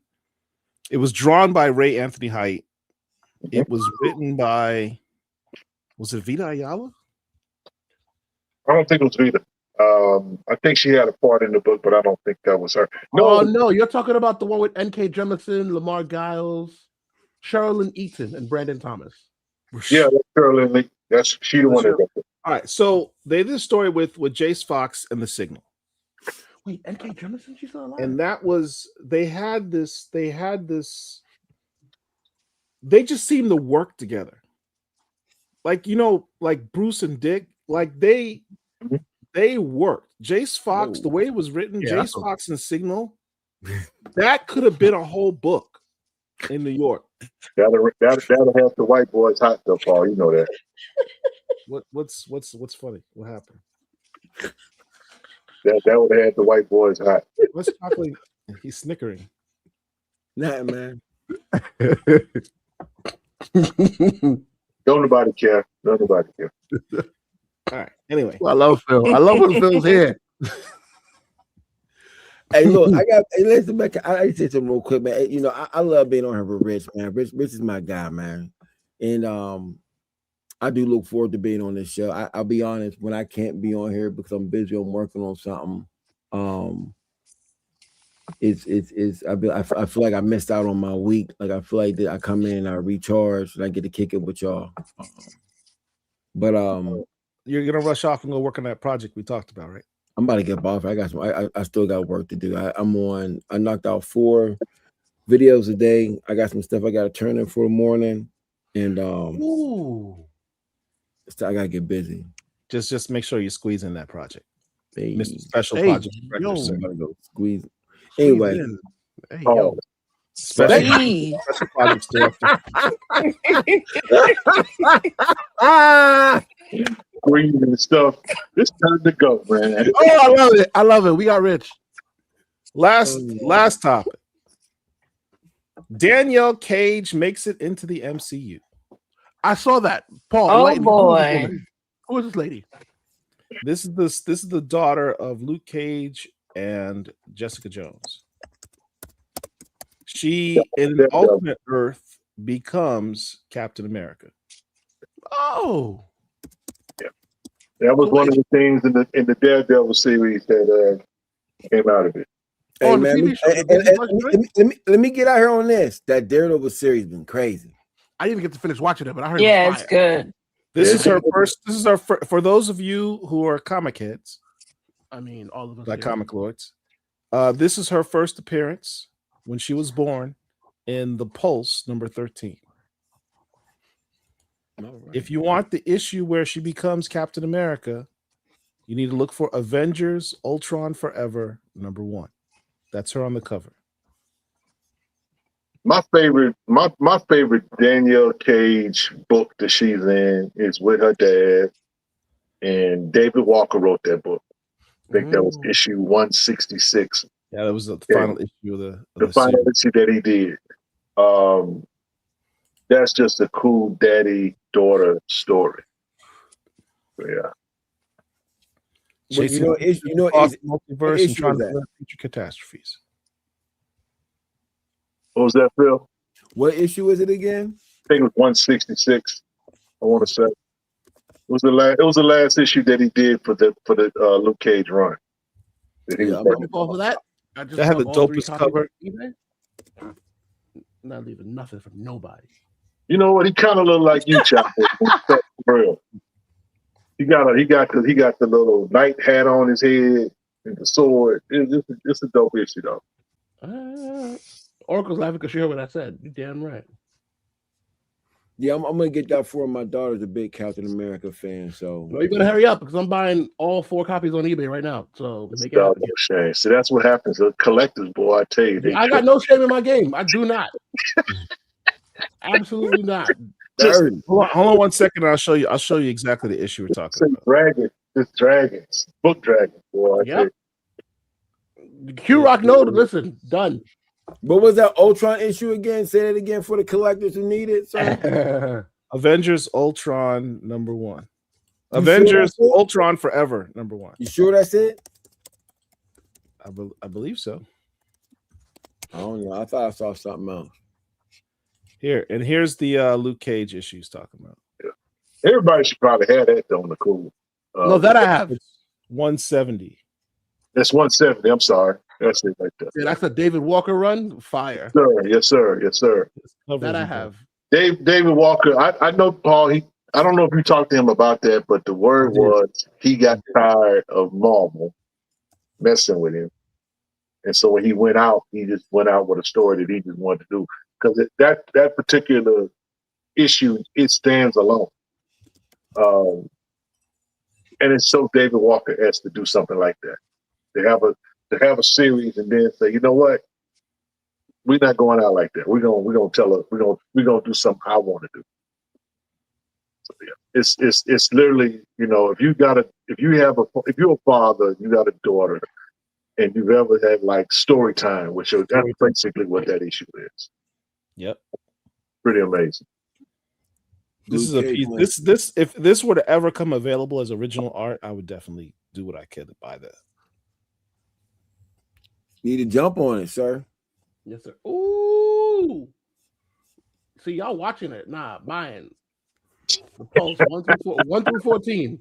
Paid. Done. Mine. Nope. Gonna show up on Whatnot in a couple weeks. Oh, you know it. With absolutely. We got a super chat. Shout out to Common Sense. How do you feel about how Marvel handled Victor Alvarez, Power Man? The last writer to care about him is Jim Zub. Victor quits in Hulk's story from Vita. I don't remember that. Do you Common Sense? I can't talk about that because Vita Ayala can do no wrong. That's a personal friend, so I back out. Except for Marauders 13. Yeah, I stand on what I stand on. I stand on what I stand on. Still so look, hey, Chocolate, we asked her about that story. We did. Listen, trust me, I know. I was perfectly honest. I did not like that story. That's still a sore subject for people. But hey, it goes back to the video game situation because Storm put pause on Shuri. Mm-hmm. Yes, good point. The video game has Storm and Shuri fighting, and that was in that issue. Yeah. Who would win in a fight, Storm or Shuri? The answer is Storm. Like easily. Is that? Shuri can't fight. She can fight. She just can't fight Storm. Storm is a problem. Storm don't need powers, and Storm gonna put hands and feet on this woman. This is facts. Like no, there's not enough blue heart-shaped herbs for Shuri to fight Storm. Ain't enough. I'm so tired. Never mind. Where's our super chat video? Oh, you know what?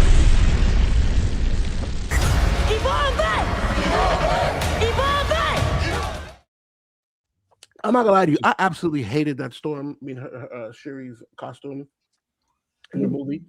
I despised it. You know what? We bashing a lot of Black Panther tonight. Let me stop. You're bashing a lot of Black. I haven't bashed any Black Panther. I haven't said anything about Black Panther. I have no opinion. Paul, under your watch tonight. I will just say this by Static.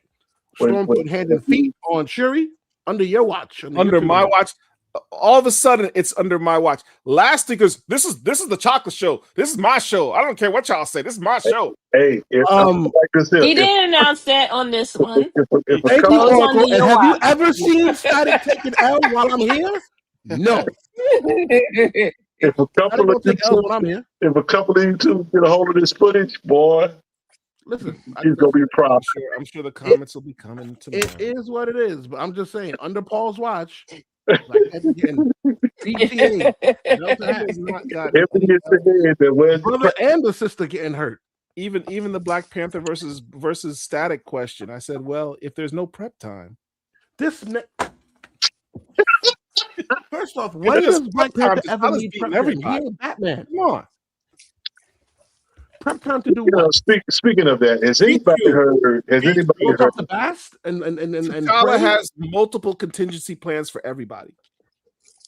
Speaking of that, though, Paul, he's got multiple contingency plans. I need him to be in the book. Has anybody heard anything about the run? That's a low blow. Low blow. Nah, you want to talk about that? Static's in the book. Where's Black Panther? We have to do that. I don't know. Where's Black Panther? Static's in 2 books. Black Panther's in 0. His book is the same place as Black Light. Nada. I'm not taking this slander, man. As one of the older people on this. Nada. No. He started it. The older people. I don't want to hit nothing. I don't want to hit nothing. Static. Matter of fact, Black Panther's book is on the same shelf as Black Lightning. Static is in 3 books, and he's on the cover with Miles Morales by Sanford Green. Where's Black Panther? Dang. You know what Black Panther is? Black Panther's home. So that's what Black Panther is. You're being disrespectful. I don't appreciate it. The music. Home. That's so what Black Panther is. I got some busy being in video games. I tell you what, I love this. I love this. Whoa! We gotta full screen this, man. The Olivier Coipel. Thank you, variant. 1 per store. That's nice. That is a dope piece. That's Rich. You have a signed copy of that? Pure facts. No, sir. It's one of the best Static covers ever made. Whoa! Watch your mouth. Static number 4. Watch my Season mouth. 1, number 4. Akira. And I'll say it again. That's one of the best Static covers ever made. You don't know what you're talking about. Have you not seen Static Akira? Number 4? Let me say it louder into the mic. That's one of the best Static covers ever made. Let's go mute this man because he don't know what he's talking. It is. I mean, it's not. I mean, maybe not the best chocolate, but it's definitely one up there. It's up there. I'm not gonna deny it's up there, but I'm not saying it because he's my boy. Static Akira, Static Season 1, Issue 4. That is the cover. That's a good one too. That is the cover. Then that cover comes into play. Yeah. But nothing from that run is beating Static Akira, Static Issue 4 Akira cover. It's not. To the point, you can't find the Akira cover online. Partially because I bought all of them. But even then, that thank you cover was signed by Nicholas Draper Ivy. Check this out. Yes, I mean, look, if it got the hollow foil treatment, it should have gotten. Then it should have. Could you imagine if these? We're gonna have another show. I don't even want to go to that. Chocolate. Can you imagine that with one of those Stranger Comic metal covers with the hollow foil type thing for that? I love those metal. This is the part that I say is disrespectful, and I always big up our boy Sebastian. Sebastian is a indie, pure indie. He's not Image. He is a indie. He's not AWA or a Wave Blue World. He is, or Ahoy Comics. These are indie publishers. He is by himself. Why does Sebastian Jones, who is a indie self-published creator, publisher, whatever you want to call it, why does he have better variant covers than the big two? It doesn't make sense. All right. Yes, it does. You mentioned indies, so this is the last quick topic. Glyph Comic Awards. Where's my regime? She was just here. This Saturday, the Glyph Comic Awards goes live. Shout out to all the nominees. I mean, one thing about this Glyph Comic Awards, the nominees are phenomenal. Can you explain to people what the Glyph are? Neo Ninja is really good. This is a great time in Black. My regime's still here. Bet. And moreover, Marvel and DC ain't doing nothing right now. It is prime opportunity. I'm tired of saying. I want to make sure. Talk your talk. Marvel and DC are not doing it right now. Black comic creators, now's your time. It's nothing but air and opportunity for you. The space is yours. All these laid off workers, respectfully, open runway. Grab them. Runway. We need to do everything we can. Fellow Black comic content creators, especially the ones that hate us, which there's a long list. Please, we all need to be promoting these creators right now. Prime opportunity to give them, amplify their voices, get their messages out, to get their products out there. Black independent comics should be dominating right now. It's a prime opportunity to do so. And we'll talk later in the year about some ways to make that happen on a more regular and permanent scale. Paul, you know what's dope? I'm looking at the nominees and I see some friends. I see my Haitian brethren on Hammer. I see Fumes. I see Orisha. Even your boy Stray Dogs is on there, right? Yeah, Nigel's on there. Oh, Nigel, yes. I have that Rise of the Mafu book. That art is absolutely fantastic. Listen, I love it. All the crew here. Spirit, Ninja Nico, Hammer. Yeah, that was really good. Incredible books. That Fumes book. I just got the issue 2 on Kickstarter. I just ordered. And it's phenomenal books, man. Can you explain to people, Paul, who don't know the significance of the glyphs and what it entails and the whole award? Can you just give a little tidbit on that? Because we're talking about it because we know, but for those that may not know, because it's okay. Talk about that for a bit, please. Okay. I'm not an expert on it, but wasn't it started by Yummy Odom? That sounds right. He's one of the founders. He's one of the founders, right? It's been going on since 2000. Over 20 years. Mm-hmm. Yeah, like 2005 or something like that. Yeah. To get a glyph, you can get Eisner's. Cool. But the glyph is just extra special because it comes from us. Yes. And you're going up against the best of us. So to win a glyph is like significant in my opinion. This is an award that really needs to get a lot more spotlight in our community, honestly. So yeah, let's all check them out this weekend. Let's all check them out this weekend. And that East Coast Black Age of Comic Conventions, guys. I gotta go to that sometime. So I keep talking about it. It's coming. I'm working on it. I'm waiting for one more person. But Schomburg is my heart, but Schomburg is absolutely letting me down. Aren't they doing some BS thing again this year? I don't even want to go into it because I don't want to. I want to be respectful to time because any minute Oracle is going to say it's that time. Oh, but I want to be respectful. But it is the next day. But Schomburg is where I got to meet one of my favorites, the almighty Regine, right? I got to meet John Jennings.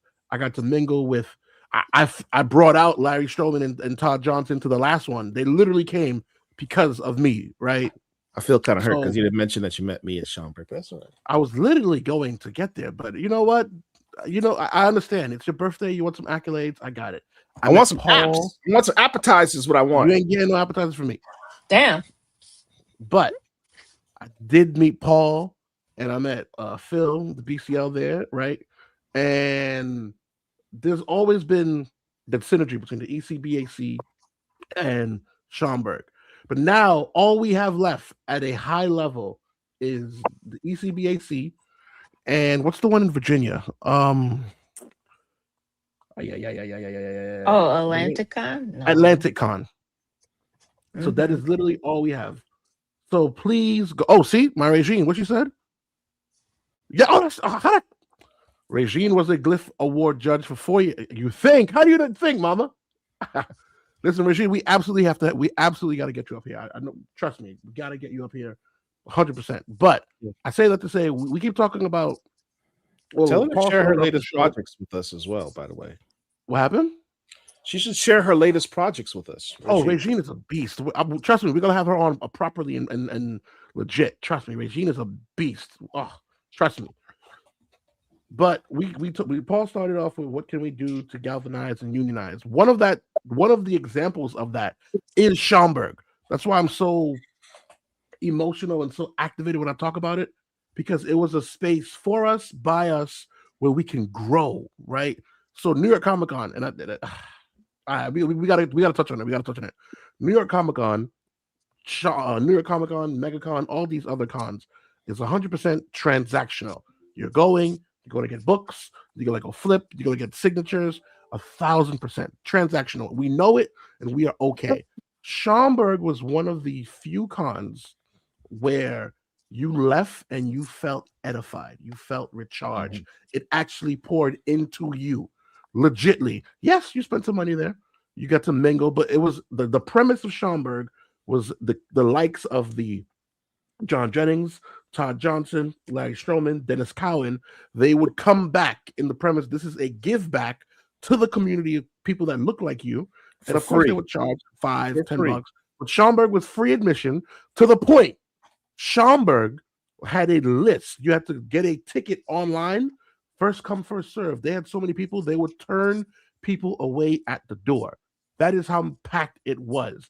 On top of that, Schomburg was also a networking event, right? Yes, so one thing I love to do is network, right? So literally, Paul, I don't want to go behind the scenes, but Paul was at my house at the event, and Paul is doing what he's doing. I'm like, network, go meet people, do what you do. Oh, absolutely, yes, go ahead.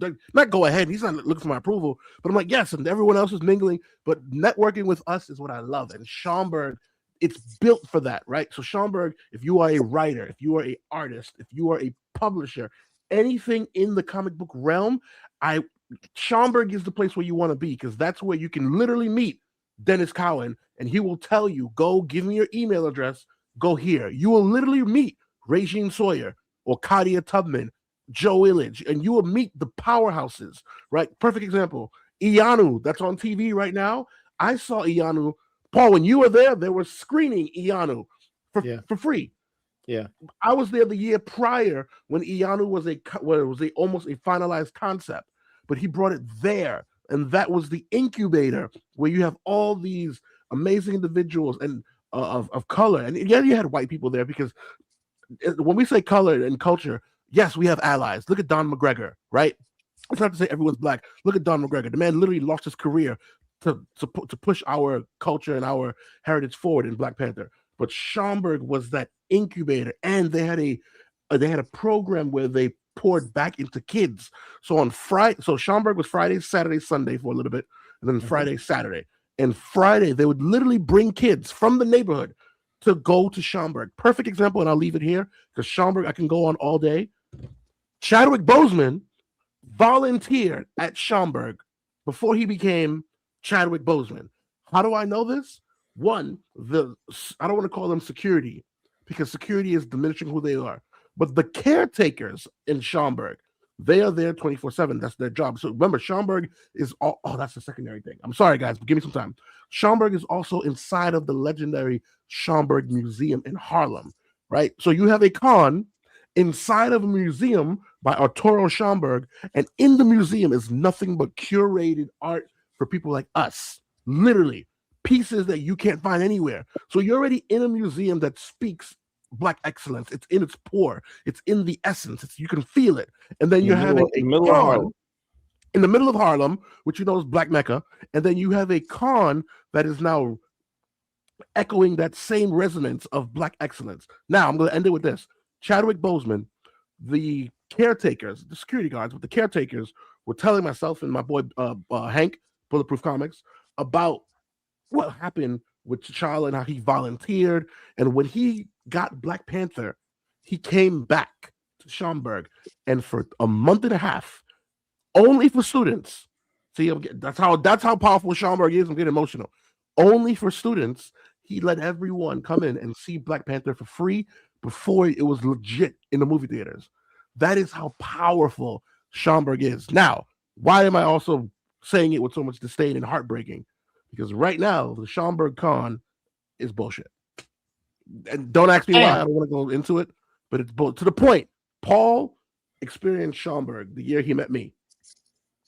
Paul had so much of a great experience outside. Because remember, he went to Schaumburg, and then he went to the mini chocolate con right at Bulletproof. He had so much of a great experience.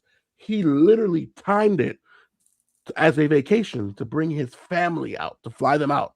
Do you know how bad I felt? Do you know how bad I felt when Paul landed and he gets to Schaumburg and we are outside in the rain for a one-day event? You have comic books in the. I'm done. I'm done. Because again, we will absolutely have the Schaumburg show. We will. I'm just waiting on one more person to reply back. Well, we will absolutely have the Schaumburg show because it needs its just due. Paul, floor's yours. Well, let me know when that it. Oh, absolutely, because absolutely, and then because I already have people. Y'all, Schaumburg is my heart, so to see it just be what it is, oh my god, just hurts my heart. I'm sorry, guys. I'm sorry, but that's my baby. It's gonna be a special show when we do. It's gonna be a special show because it's a special event. That's my baby. And it definitely had an effect on me, as he said. I went up there last year with my family on my birthday as my birthday present to go to Schaumburg. I forgot it was your birthday. Yeah. Brought my wife, brought my daughter, brought my sister, and my sister had been there with me that first year. Oh, she was excited to go again. And we're both looking at each other like, this isn't what we had last time. Oh no, completely. This was not even close. But hopefully we can. My Regine, nah, bro, that show ain't happening. Yeah, well, so Regine, so Schaumburg is happening this year again. Now, when I say Schaumburg, I say it with a heavy asterisk. They are going to have the same thing because literally, when I got the email, I was like, "Are you people stupid?" Yeah, I'm They're going to have the same thing. I'm not going. It's going to be outside, one day, rain or shine. When prior to that, it was a 2-3 day event inside the museum, and they had different panels as well. So you had panels by Regine and Vita and Joe and y'all. I'm losing my. I'm done. Schaumburg's my baby. Y'all don't understand. We talked a lot of subjects tonight. Thank you all for joining us. Had a good time. Did you guys have a good time? I had a good time instead we started talking about Schaumburg. Clearly. Thanks. Rich, thanks for showing up, brother. Rich is getting cranky because he's ready for bed, which is fine. It's the next day. Thank you all in the chat. Before you go, everyone in the chat, please hit the like button one more time. Just hit the like button. Just take a second. Hit the like button. Yes, Reggie. If you're not subscribed, subscribe. It literally doesn't cost you anything. Hit the subscribe button. That's what helps us to keep growing the channel. So like, subscribe, and finally share this video over your social media. We're about to end it. You can share it still. Any platform. I don't care. Facebook, Twitter, whatever. Oh, we are on multiple platforms. We on Blue Sky, Twitter, right? Twitter, Facebook, Threads, Twitch. Right. All the gamers got the PS5 on and watch us on Twitch. All right. So until next time. Oh, I've got a show. I have another show. Oh, what you got? Talk to me. I have what is it called? Where is it? Where's my man? I know you Stormwatch is next week. Stormwatch has been officially moved to next week. Oh, can't wait. So I couldn't do multiple shows. No, I'm burning myself out. And Rich is so much to talk saying about. I'm doing too much. I need to take it easy, and he's right. So, but this Friday, what you got? This Friday, bringing in Woo! Let's go. Friday at 9. JM, current writer of the Tales of the Shadow Man book for Valiant Comics. He's got a couple other indie products that he's worked on, and he's got an upcoming series that he also wants to talk about as well. So should be a hell of a show. This man has brought Shadow Man back to the forefront of comics again. So looking forward to that. We've been planning this for a long time, and so I'm looking forward to it. All right. So with that, anyone have the last words? Good night. Take us home. All right. Black Comic Lords, we got you.